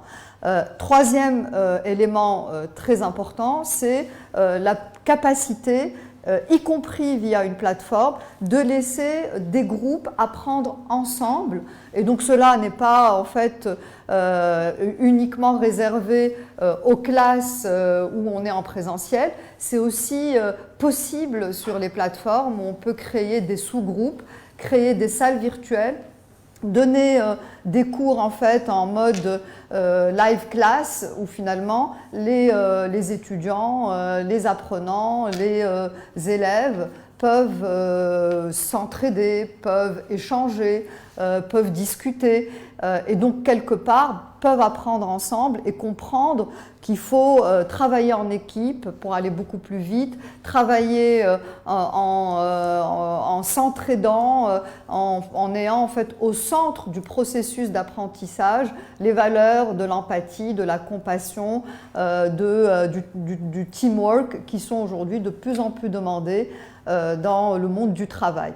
Et donc, pour revenir à la question initiale, la psychologie de l'étudiant ou de l'apprenant s'en trouve en fait quelque part renforcée, réconfortée dans ce processus grâce à des solutions, à des plateformes, à des outils qui amènent l'apprentissage de manière beaucoup plus fluide, qui lui permettent d'aller à son rythme, qui permettent à l'enseignant de se focusser sur l'essentiel, qui lui permettent de travailler en équipe et surtout d'intégrer des réflexes essentiels liés à comment on apprend à apprendre, liés à comment on apprend ensemble et liés à comment on travaille ensemble pour aller beaucoup plus vite et pour être beaucoup plus efficace plutôt que d'être dans la compétition.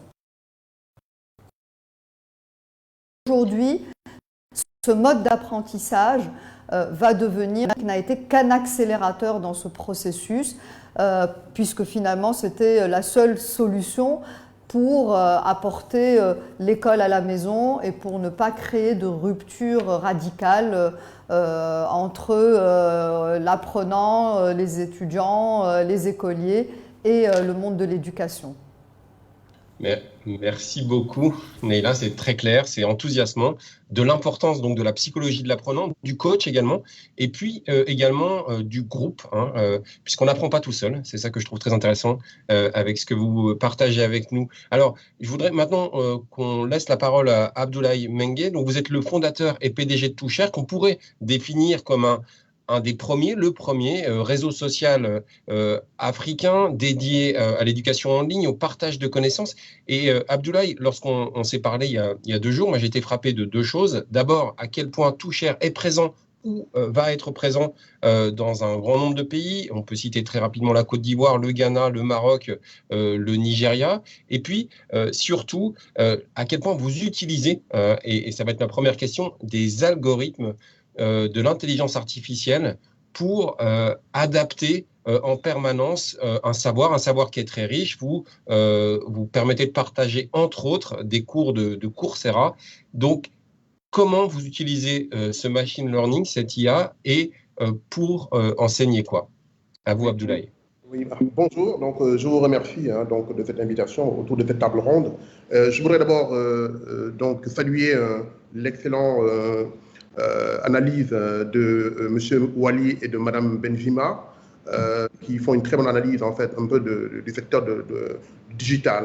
Alors aujourd'hui en fait nous on a mené des études il y a 3 ans dans le secteur donc, de l'éducation et du digital pour un peu analyser les secteurs et voir un peu qu'est-ce qu'on pouvait faire, nous, en tant qu'Africains, pour lancer des solutions dans le domaine donc, du digital, dans le domaine du e-learning. Alors, le constat que nous avons fait en premier, c'est qu'en fait, dans le e-learning, on avait un taux de décrochage quand même qui était très important. Beaucoup de jeunes qui donc utilisaient les sites de e-learning décrochaient au bout de 20-30 minutes et ne suivaient plus les cours. Et paradoxalement, on avait remarqué que sur le secteur donc, du digital, on avait un développement assez important des réseaux sociaux. Aujourd'hui, il y a plus de 250 millions d'Africains qui utilisent les réseaux sociaux. 75% de ces 250 millions d'Africains ont moins de 30 ans, donc sont dans la période de formation de leur vie. Donc, en fait, l'idée était de capter en fait, un peu cette population, parce que, comme vous le savez, l'éducation est la base hein, aujourd'hui du développement de l'Afrique, hein, de l'émergence de l'Afrique. Et il y a un grand gap aujourd'hui qui est dans nos pays, aujourd'hui, un peu partout. Donc, il fallait trouver des solutions, il faut trouver des solutions qui permettent en fait de rattraper le gap. Alors, aujourd'hui, nous, on a orienté le projet, qui est aujourd'hui une réalité, vers un développement des fonctionnalités qui étaient sur les réseaux sociaux. Aujourd'hui, qui marchaient très fort sur les réseaux sociaux, qu'on a un peu repris aujourd'hui et qu'on a conçu sur un modèle de réseau social éducatif. Donc, réseau social éducatif, c'est un terme un peu galvaudé, un peu général, hein, mais aujourd'hui, sur Toucher, ce que nous avons fait, c'est très simple. Vous avez les principales fonctionnalités qui sont en fait un peu le journal, le feed. On est un peu conçu de la même manière que les grands réseaux sociaux hein, principaux, Facebook, LinkedIn, surtout le modèle de LinkedIn, on est un peu conçu comme eux avec les grandes fonctionnalités. Donc vous avez sur Toucher aujourd'hui le feed, le journal principalement, mais vous avez aussi toutes les grandes fonctionnalités aujourd'hui des réseaux sociaux. Nous avons pris toutes ces fonctionnalités et nous les avons donc nous adaptées à l'éducation. Nous les avons mis au service de l'éducation. Aujourd'hui, sur Toucher, on est en plein développement technique, hein, on est à 50% de développement technique, la plateforme est en ligne, on a quand même aujourd'hui les principales fonctionnalités qui sont sur le réseau. On a lancé la plateforme, on est ouvert depuis à peu près un mois, on est à peu près à 3000 personnes qui sont inscrites, on a tous les jours un taux de développement assez important. Nous sommes en train de travailler sur les algorithmes, sur l'intelligence artificielle, afin de pouvoir créer un écosystème. En fait, aujourd'hui. Toucher, c'est ça. C'est un écosystème aujourd'hui qui permet à un utilisateur qui s'inscrit sur la plateforme, dès qu'il s'inscrit, d'être aujourd'hui paramétré pour être en relation par rapport aux matières dans lesquelles il veut se spécialiser, il veut se former. Aujourd'hui, un étudiant lambda, un jeune aujourd'hui de 20 ans qui se met sur Toucher, sur sa page, il a des écoles, des universités, des professeurs, des fournisseurs de contenu, qui sont automatiquement mis en relation avec lui, des entreprises aussi, dans le cas où il veut faire des stages, on les met en relation sur le même principe des réseaux sociaux, où aujourd'hui, il a donc aujourd'hui un tableau de bord qui lui permet d'être en interrelation donc, avec tous ces acteurs de l'écosystème de l'éducation. Alors, aujourd'hui, nous avons particulièrement mis l'accent sur nous allons mettre en ligne dans un mois la fonctionnalité qui est un peu l'équivalent de Teams ou de Zoom, qui va être donc sur la plateforme, qui sera dans notre classroom, qui permettra demain à une école, à une université, à un professeur de créer ce qu'on appelle une classroom. Et cette classroom lui permet de donner des cours en live, des cours en différé, sur la plateforme. Et tout ça dans un écosystème avec l'intelligence artificielle, avec derrière les algorithmes qui permettent en fait aujourd'hui de créer une interconnectivité permanente. Aujourd'hui, comme le disait Madame Benvina, aujourd'hui nous amenons en permanence l'école, l'éducation, la formation à la maison, sur le lieu de travail, dans la rue, dans le bus, dans le taxi, dans les lieux, partout où vous serez sur votre portable, vous aurez une université permanente avec vous et interconnectée avec des milliers de personnes, sinon des millions de personnes en permanence, des professeurs, des éducations. Donc voilà, c'est un peu ça que nous avons essayé de mettre en place. C'est un projet ambitieux, très ambitieux, qui demande beaucoup de capitaux, sur lesquels nous sommes en train de travailler, qui est en train d'être mis en place. Nous sommes vraiment dans la phase de démarrage du projet. On a l'ambition de nous installer dans 7-8 pays africains en 2022. En 2023, nous sommes sur toute l'Afrique. Nous allons être installés. Nous sommes une plateforme digitale. La base opérationnelle est à Dakar aujourd'hui. À terme, Toucher, c'est 300 personnes qui vont travailler sur la plateforme. Plus de 10 000 fournisseurs de contenu. Nous sommes en contact aujourd'hui avec une trentaine de grandes universités américaines, européennes, africaines surtout, qui seront sur la plateforme et qui vont donc accueillir en fait un peu donc toute cette population jeune, avec surtout l'accent va être mis surtout sur les micro-contenus, parce que c'est ça qui marche aujourd'hui.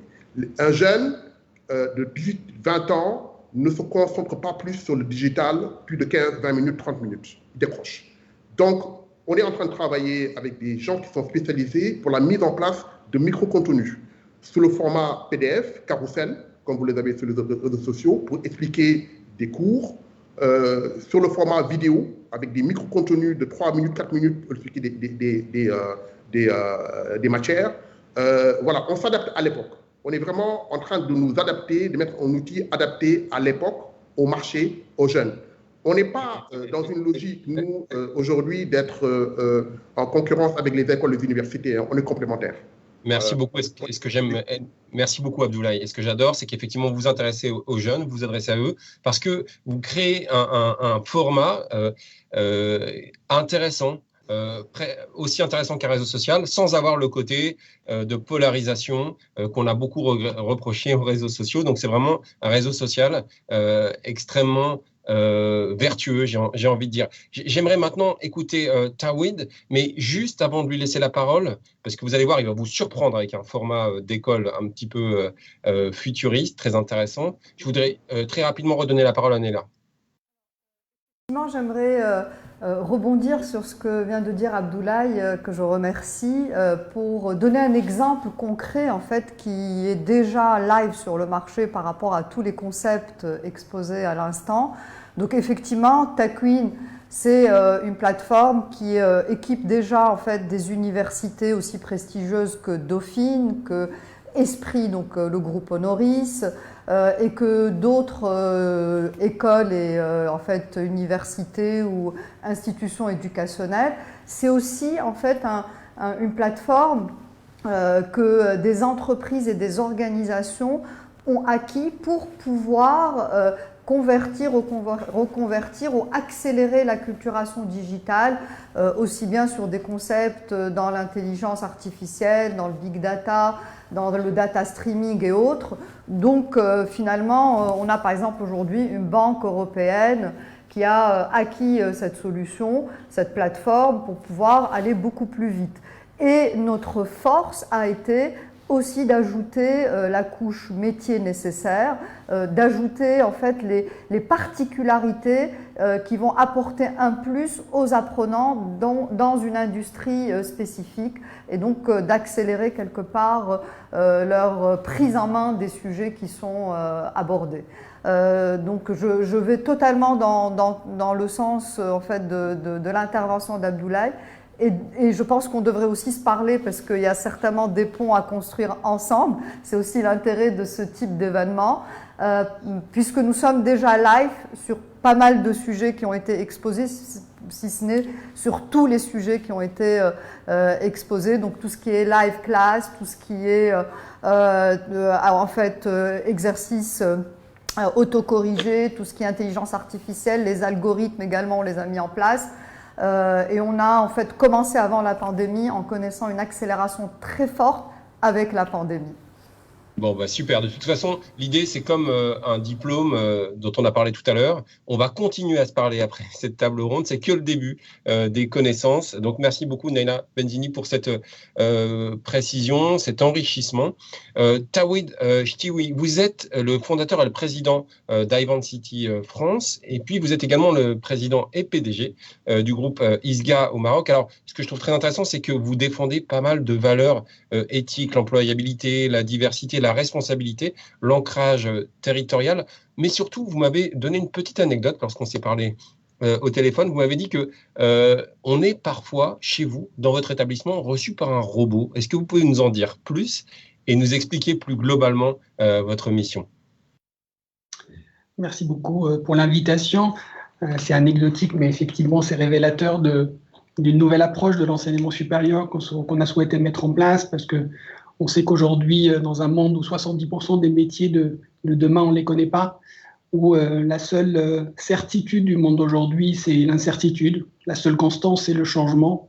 On ne peut plus continuer à avoir des établissements d'enseignement supérieur qui résonnent en silo, avec parfois un cloisonnement disciplinaire que nous, académiques, on a créé, qui n'est pas pertinent, qui n'est plus pertinent pour le monde professionnel. On ne peut plus continuer à se projeter linéairement, à essayer d'utiliser les expériences passées pour essayer de projeter nos étudiants dans le futur.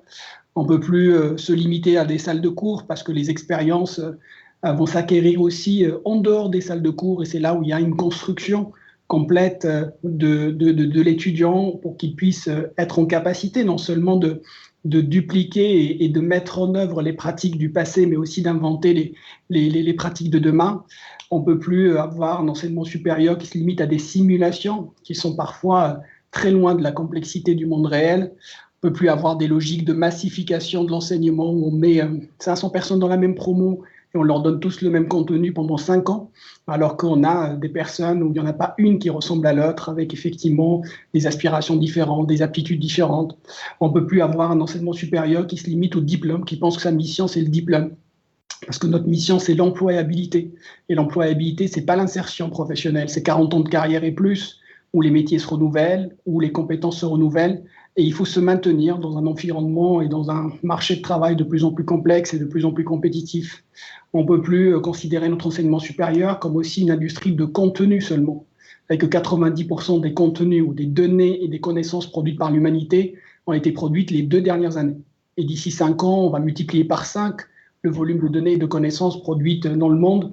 Et donc, il faut être en capacité d'apprendre, désapprendre, réapprendre en permanence, et que effectivement, se centrer sur le contenu n'est plus suffisant et qu'il faut aujourd'hui avoir une logique plus orientée sur l'expérience apprenant, en considérant le digital comme un moyen d'augmenter cette expérience et pas de remplacer les expériences réelles et physiques qui sont très importantes pour avoir une certaine socialisation et une certaine capacité de développer des compétences personnelles. C'est tout ça qui fait qu'effectivement, on a besoin de réinventer notre enseignement supérieur pour qu'il soit plus ancré dans la société, pour qu'il soit plus en lien avec les problématiques organisationnelles nouvelles. On sait que notre métier aujourd'hui, c'est de former des jeunes à des métiers qui n'existent pas. Ils vont utiliser les technologies qui n'ont pas été inventées et résoudre des problèmes dont on n'a pas connaissance. Une fois qu'on a dit ça, on dit comment on fait? Comment on les prépare? Il faut préparer des acteurs qui sont inventifs, qui sont créatifs, qui sont capables de s'adapter à un monde en pleine transformation. Donc il faut qu'on ait des établissements qui aussi répondent à ces enjeux-là, qui sont capables aussi de créer des connaissances et pas seulement de délivrer. Et les connaissances doivent être contextualisées. On ne peut pas enseigner l'entrepreneuriat de la même façon aux États-Unis, en France, au Maroc ou en Tunisie. C'est complètement absurde. On ne peut pas utiliser un cours produit aux États-Unis ou en France pour pouvoir apprendre l'entrepreneuriat en Tunisie.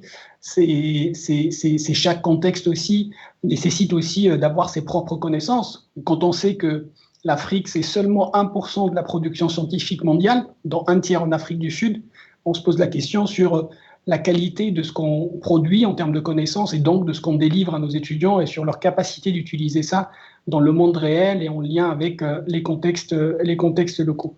C'est pour ça qu'à travers IVINCity notamment, on a essayé pour répondre déjà à un enjeu qui est celui de l'intelligence artificielle et qui pour nous n'est pas qu'un enjeu de code et d'informatique, parce que le vrai enjeu de l'IA, c'est pas dans le code. On sait que l'IA de demain est une IA low code ou no code, et que ces vrais enjeux, c'est comment la mettre au service de la performance organisationnelle et comment la mettre au service de la société. Et donc voilà, on a essayé d'illustrer ça à travers différents concepts dont on peut évidemment parler si vous le souhaitez, qui sont notamment issus de la technologie ou du monde des tech, mais en ayant effectivement cette conviction qu'il faut réinventer un peu nos missions et s'ancrer dans des valeurs qui sont beaucoup plus ouvertes sur les autres disciplines et sur l'environnement. Merci beaucoup, Tawhid. Et c'est vrai, quand vous parlez de no-code, moi, ça me rappelle une conversation récente avec un entrepreneur, Emmanuel Strachno, spécialiste de l'IA, qui est basé à New York, qui a créé une entreprise qui s'appelle Bubble. Et il explique effectivement que s'il n'est pas si important de ça de connaître le code informatique, comme ce que vous venez de dire, mais par contre d'avoir un certain état d'esprit qui permettra peut-être d'apprendre, de désapprendre dans un environnement incertain, comme vous l'avez très bien expliqué, Tawhid. On laissera bien sûr, hein, rassurez-vous, rassurons-nous, la parole à Badreddine, surtout pour conclure avec toute sa hauteur de vue cette table ronde. Je voulais dans un premier temps, juste avant, peut-être, si vous en êtes d'accord, écoutez un témoignage, le témoignage de l'étudiant Aziz Zegal, étudiant qui, lui, est quand même déjà ingénieur en intelligence artificielle, qui a eu un bac mention très bien, bravo, au lycée Pierre Mendès France à Tunis, spécialisé en mathématiques, et qui fait partie... a rejoint, a utilisé les méthodes de Tequin, une summer school également. Il a suivi en Python à Dauphine. Ce que je voudrais savoir, cher Aziz, c'est comment vous, qu'est-ce que vous retenez de l'enseignement que vous avez déjà suivi et qu'est-ce qu'il est important selon vous d'apprendre pour être préparé le mieux possible aux années qui viennent? Merci. Donc déjà, bonjour à tous. Je suis très heureux de faire partie de cette table ronde et de pouvoir répondre à cette problématique.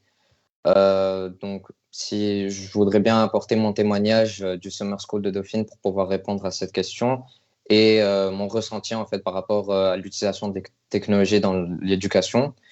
Et en première, en fait, c'était ma première année avec le nouveau système de spécialité. Donc, ils ont enlevé les filières et il y a maintenant un système de spécialité. Et des matières que j'avais sélectionnées, c'était la NSI ou l'informatique. Et en fait, même s'il y avait une nouvelle réforme qui voulait dire qu'il y avait du changement, je me suis rendu compte que ça restait quand même un système assez traditionnel. Par exemple, quand on finissait un exercice, on était obligé d'attendre les autres élèves pour pouvoir continuer. Lorsque un élève était perdu, le professeur avait face à lui un dilemme, soit il avançait et l'élève avait alors du retard, soit en fait on devait lui expliquer. Et je trouve que c'était assez étrange que dans une matière où on apprenait le plus sur la technologie et l'informatique, on avait un système aussi mal optimisé en fait. Et personnellement, j'avais l'impression que cette pédagogie n'était pas adaptée, en tout cas pas adaptée pour la programmation. C'est pour ça que quand je me suis inscrit au Summer School de Dauphine, j'ai été assez impressionné parce que ce système en fait répondait exactement à ce problème. Je me souviens du premier jour de cette formation, on avait une plateforme où il y avait des exercices et des démonstrations d'algorithmes, des cours. Donc il y avait plusieurs éléments, plusieurs sources pour pouvoir apprendre. Et une fois en fait que j'avais fini mon premier exercice, par réflexe, j'ai attendu et je suis allé aider les autres élèves. Notre coach, Boshra Bushima, est venu vers moi et m'a demandé qu'est-ce que je faisais. Et moi, je lui répondais que j'attendais le prochain exercice. Elle a pris mon ordinateur, m'a indiqué du doigt un bouton. Et à ce moment-là, j'ai compris qu'on pouvait avancer comme on voulait. Pour moi, le point fort de cette formation, c'est que c'est très flexible. En fait, il y a vraiment une flexibilité au niveau de cette formation. La formation, en fait, avait une durée fixe de 4 semaines, mais notre manière d'apprendre dépendait entièrement de nous et elle dépendait aussi de notre détermination. On apprenait à être autonome et si on était bloqué, des cours étaient recommandés grâce à l'intelligence artificielle et il y avait le coach qui était là pour nous encadrer. Vers la fin de cette formation, il y avait aussi un projet de groupe où chaque groupe représentait un marché. On avait des produits à vendre avec un stock à gérer et en fait, la vente des produits était faite d'une manière aléatoire. Donc, bien sûr, tout ça est une simulation et tout ça a été réalisé en Python, donc le langage du Summer School. Pour moi, c'était la meilleure manière d'apprendre parce qu'on avait un problème qui paraissait impossible à résoudre et pourtant, on avait quand même ce problème où on devait trouver une solution en fait. Et pour moi, c'était la meilleure manière d'apprendre parce que aussi on rivalisait avec les autres et du coup, ça faisait comme une sorte de compétition entre nous tous et j'ai trouvé ça intéressant parce que du coup, on devait repousser nos limites. Aussi, ce qui a été intéressant pour ce projet, enfin en tout cas que j'ai trouvé intéressant, c'est que rien ne nous empêchait de faire ce qu'on voulait. On pouvait utiliser les connaissances de la formation, mais aussi nos connaissances personnelles. Moi, par exemple, j'avais déjà quelques connaissances en Python. Et du coup, ça faisait qu'on pouvait faire ce qu'on voulait, en fait. Et j'ai trouvé que c'était une très bonne manière d'apprendre, aussi en parlant avec les autres élèves de comment ils ont fait, comment est-ce qu'ils ont réfléchi. Avec ce genre de projet, du coup, ça m'a rendu plus curieux par rapport à Python, par rapport au langage et au projet d'une manière générale. Et ça m'a appris à chercher par moi-même sur Internet, à être tout simplement essayer d'innover par moi-même. En fait, on m'a doté des outils pour pouvoir comprendre et apprendre par moi-même. J'ai donc voulu, après cette formation, réaliser mes propres projets. Et j'ai, par exemple, créé un robot de trading de crypto-monnaies sur Binance avec Python. Et pour moi, en fait, du coup, cette formation, je me suis rendu compte que j'ai appris à me former moi-même et j'avais aucune notion en trading ou en création de robots, rien du tout. Et j'ai tout appris. Et au final, du coup, je suis très optimiste pour pour ce moyen, en fait, d'enseigner parce que je pense qu'il peut vraiment changer l'éducation d'aujourd'hui. Et je trouve que même si l'école traditionnelle existe depuis longtemps, ça n'empêche pas de la changer et de l'améliorer avec un point de vue visionnaire. Et pour finir mon intervention, je voudrais conclure avec une citation de Salman Khan. Our goal is to use technology to humanize education. Merci. Super message, merci beaucoup. Humaniser l'éducation et puis surtout avec votre retour d'expérience, pas simplement le test and learn, c'est le experience and learn. On est devant un problème, on ne sait pas comment faire. Et bien finalement, on finit par se débrouiller. Puis ça vous donne envie d'apprendre, en l'occurrence le Python, mais il y a des tas d'autres choses. Et puis bon voyage dans l'aventure crypto. On sait que Binance est en plein essor, qui se sont installés en France récemment, mais ils ont une vocation mondiale. Donc c'est extrêmement enthousiasmant. Alors, rassurons-nous encore, chaque personne aura un petit mot de la fin. Mais pour qu'on puisse tenir les délais, je voudrais redonner tout de suite la parole à Badreddine Wali. Donc, je le répète, fondateur et PDG de Vermex. Ce que j'ai bien aimé avec Badreddine quand on s'est parlé, quand on a eu la chance de se parler il y a 2 jours, c'est que il y a ce côté de donner une nouvelle chance, de permettre une reconversion. Est-ce que je voulais lui demander à Badreddine, parce que moi je suis plus tout jeune, c'est est-ce que les formations, est-ce que l'enseignement que vous co-créez tous au quotidien, eh bien, ça concerne tous les âges et tous les métiers. Badreddine, je vous demanderai également de donner peut-être un petit mot de la fin et ensuite on fera une petit tour de table pour que tout le monde puisse donner son mot de la fin pour idéalement rendre le micro autour de 12h15, 12h20. Allez-y, Badreddine, pardon. Merci.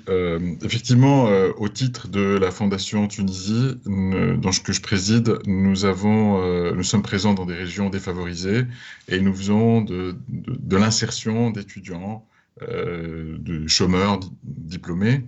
Et dans les régions où on agit, le taux d'insertion de l'université classique est en dessous de 4%. Donc, c'est vraiment des scores extrêmement bas. Et la moyenne du chômage sorti de ces universités, alors qu'elles forment des technologues, et que c'est un produit extrêmement demandé, est entre 5 et 7 ans de chômage. Et simplement en 6 mois de formation et en 6 mois d'apprentissage, nous sommes arrivés à un score de 74% d'intégration. Bravo. Et donc, ça ne peut pas être que des enseignants géniaux et ça ne peut pas être que de la technologie. C'est vraiment la conjugaison de cet ensemble-là. C'est à la fois s'intéresser aux gens, c'est mettre en place un processus, c'est les rapprocher des entreprises parce que finalement, ce n'est pas l'institution de formation, quel que soit son talent, qui peut faire ça seul. C'est avec les entreprises qui viennent donner du contenu, de la chair et un sens, qui offrent du coaching, et beaucoup d'entreprises ont été volontaires pour pouvoir faire ça, qui met les gens dans un processus victorieux ou dans un processus de succès. Et je crois qu'il y a et c'est infini ces exemples-là. Holberton, par exemple, ont un pitch extraordinaire. C'est de dire, nous sommes une école de la Silicon Valley qui fait rêver tout le monde. Et en plus, notre enseignement, vous ne payez pas. Vous paierez que lorsque vous trouverez du boulot après avoir réussi. Et donc, quelque part, c'est aussi pour l'élève, pour l'apprenant, pour l'apprenante, c'est un pari sur sa personne. C'est quelque chose qui montre l'engagement. Et quand on montre de l'engagement, que ça soit sous la forme financière, que ce soit sous la forme d'engagement personnel, quand on personnalise le coaching, que ça soit avec des machines ou avec des hommes, alors les résultats peuvent être extraordinaires sur la même population qui, quelques mois ou quelques années avant, était dans l'échec scolaire, dans l'immigration clandestine, dans l'extrémisme religieux, dans tout ce qu'on veut, dans le désespoir. Et finalement, avec des petites touches qui font... Abdoulaye a parlé d'écosystème, je trouve ce mot très, très important dans le cadre de l'enseignement. C'est la conjugaison d'efforts qui amènent très rapidement à du succès. Et nous, on l'a prouvé et on continue à le faire. Et on essaie de faire en sorte que la contagion gagne dans les régions où on intervient. Et merci de m'avoir sollicité sur le sujet. Merci beaucoup, Badrine. C'est un super témoignage. En tout cas, on en ressort là aussi avec la patate. Et j'abonde dans votre sens. Pour avoir visité Holberton, le premier établissement à San Francisco, et surtout découvrir ce modèle, c'est vrai que pouvoir payer seulement à la fin, quand on peut avoir les salaires de la Silicon Valley ou d'ailleurs, puisque les salaires de l'informatique sont plutôt pas trop mauvais, eh bien, c'est quand même une chance absolument fabuleuse. Abdoulaye, un petit mot, votre vision de l'année à venir, on est encore en janvier, des 10-20 prochaines années, le tout en 2 minutes, je sais que c'est très difficile. Bon. Vous savez, on est sur un sujet très vaste. Hein. Moi, comme j'ai dit, il faut me retenir parce que pour parler de l'éducation, le tech, c'est une vraie chance et une vraie opportunité pour l'Afrique. Je ne sais pas si les gens ont conscience de ça. Le digital, les tech, surtout les tech, est une chance, une opportunité aujourd'hui. Moi, j'ai découvert avec Toucher qu'en Afrique, et ça c'est notre thème pour 2022, les talents. On a énormément de talents en Afrique. Énormément de talents. Je ne sais pas si les gens se rendent compte de ça. Aujourd'hui, on doit pouvoir mettre à la disposition de ces jeunes talents, de ces jeunes Africains, des plateformes pour les aider à montrer leur talent au monde.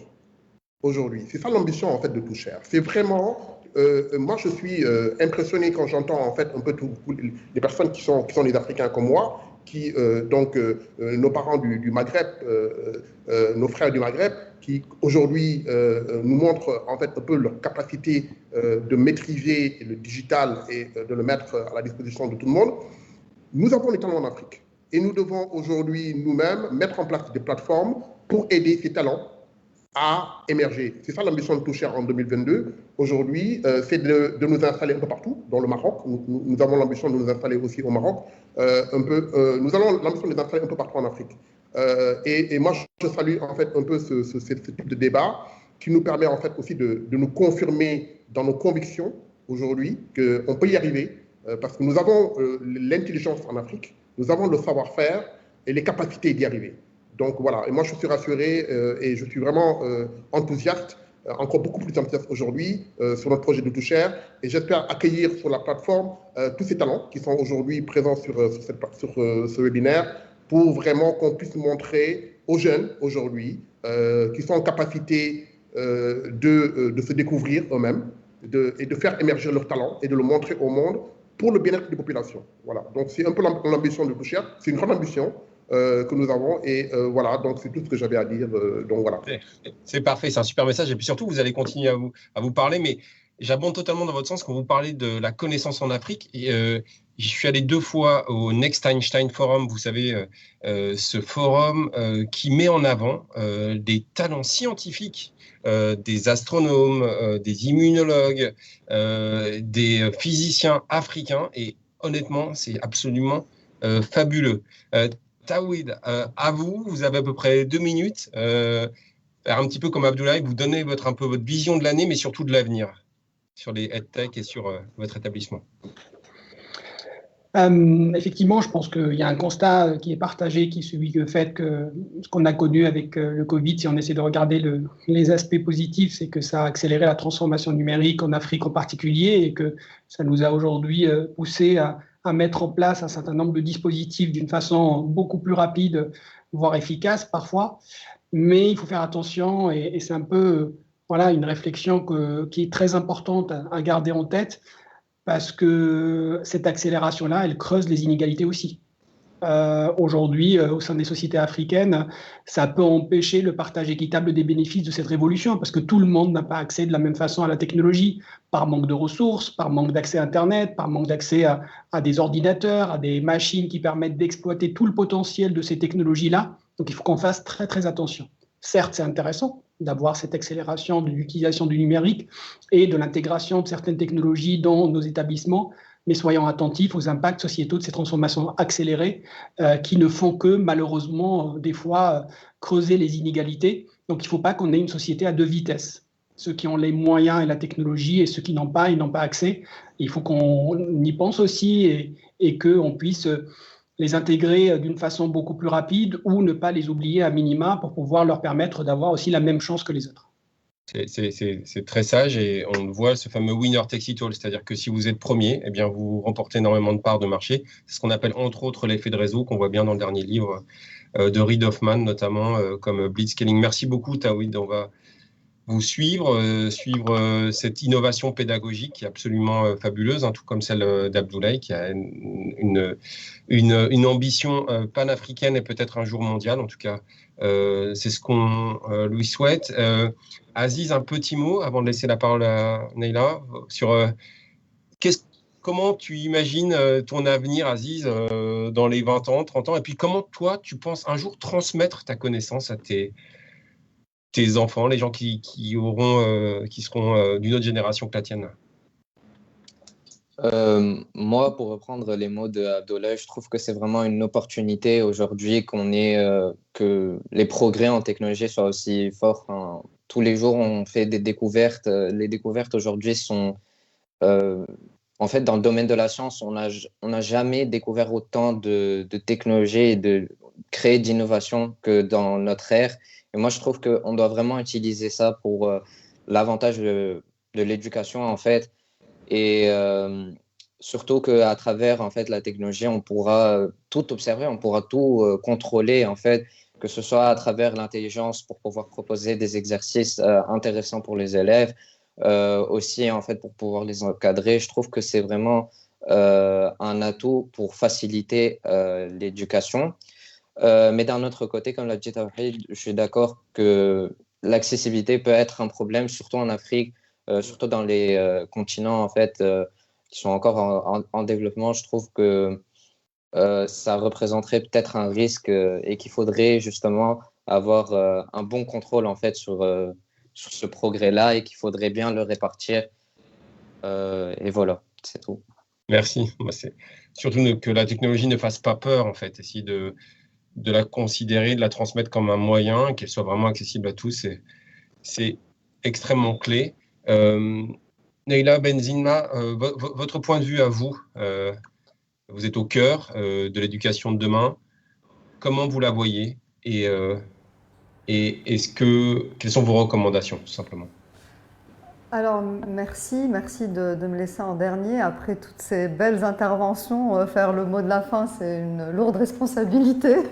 Mais en tous les cas, j'aimerais effectivement aller dans le même sens que ce qui vient d'être dit, aussi bien par Aziz que par en fait également Tawhid, Badreddine ou Abdoulaye, pour préciser effectivement qu'il est urgent en fait aujourd'hui d'aborder le sujet de l'éducation en regardant le projet éducatif comme un projet où il faut de l'ouverture au sens en fait de l'inclusion et de la diversité, que finalement aujourd'hui, comme on vient de le souligner, les inégalités risquent d'être creusées et elles le sont déjà à cause de la crise pandémique. On a vu les inégalités en fait se renforcer et une différence énorme s'est produite entre les pays du Nord et les pays du Sud, où le taux en fait de décrochage a été beaucoup plus important, où dans certains pays En fait, la moyenne de fermeture des écoles a dépassé les 90 semaines par... donc ça a fait un peu plus d'une année. Hein, donc quelque part, c'est un impact très fort et très important sur les jeunes. Ces jeunes sont de plus en plus angoissés, de plus en plus stressés. Ils font face à une situation qui, à leur âge, en fait, est totalement inédite et très compliquée à gérer, pour revenir aussi au sujet de la psychologie. Et donc, il est en fait de notre responsabilité de repenser les choses autrement, de réinventer un nouveau modèle, d'apporter des solutions concrètes. Et quand on parle d'EdTech, de technologie et de solutions, ben finalement, il faut que ces solutions bénéficient à tous et ne soient pas uniquement possibles pour ceux qui ont accès à, effectivement, à Internet ou qui ont du haut débit. Donc, ça m'amène à mon point d'après. Il faut absolument que finalement les pouvoirs publics réfléchissent en fait à accélérer la connectivité et l'accès à cette connectivité partout, quel que soit l'endroit où on se trouve, pour ne pas qu'il y ait d'interruption, pour ne pas qu'il y ait de rupture. Et c'est quelque chose d'assez basique finalement, mais quand on y pense et quand on voit l'urgence de tout ça, il est urgent d'accélérer dans ce sens. Par ailleurs, il faut aussi que en fait, les pouvoirs publics et les plans de relance publique dans le domaine de l'éducation accordent une part du budget beaucoup plus importante que celle qui est accordée aujourd'hui.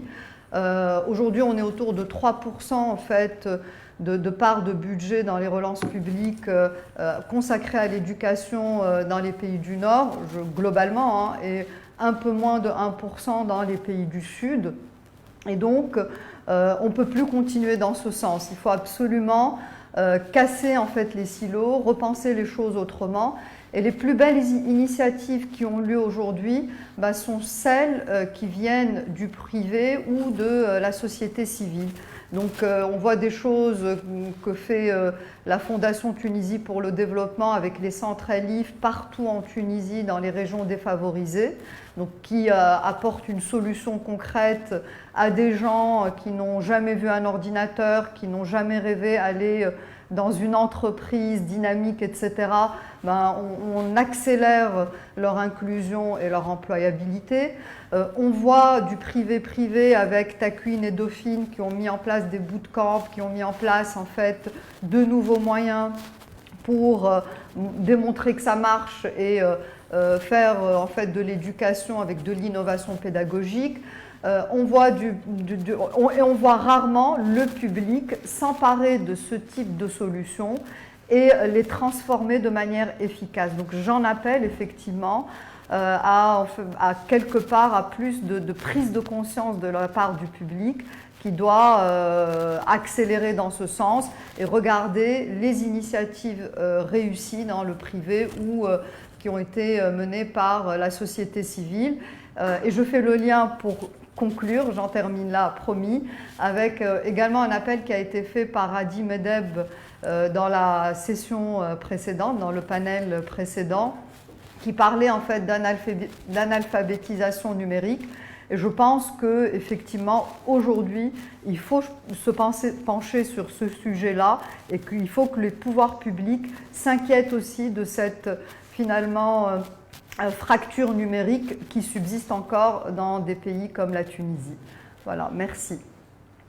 Merci beaucoup, merci énormément, Neila. Merci, Badreddine, c'était super hein, de vous entendre ouvrir cette table ronde sur la connaissance, sur le partage, sur ce qu'on doit apprendre, ce qu'on doit apprendre à apprendre. Tawhid, on va aller vous visiter, là, c'est super enthousiasmant. Abdoulaye, la pêche hein, pour les prochains mois, parce que là, vous en êtes qu'au début, mais quand on vous entend, on a l'impression que ça va décoller.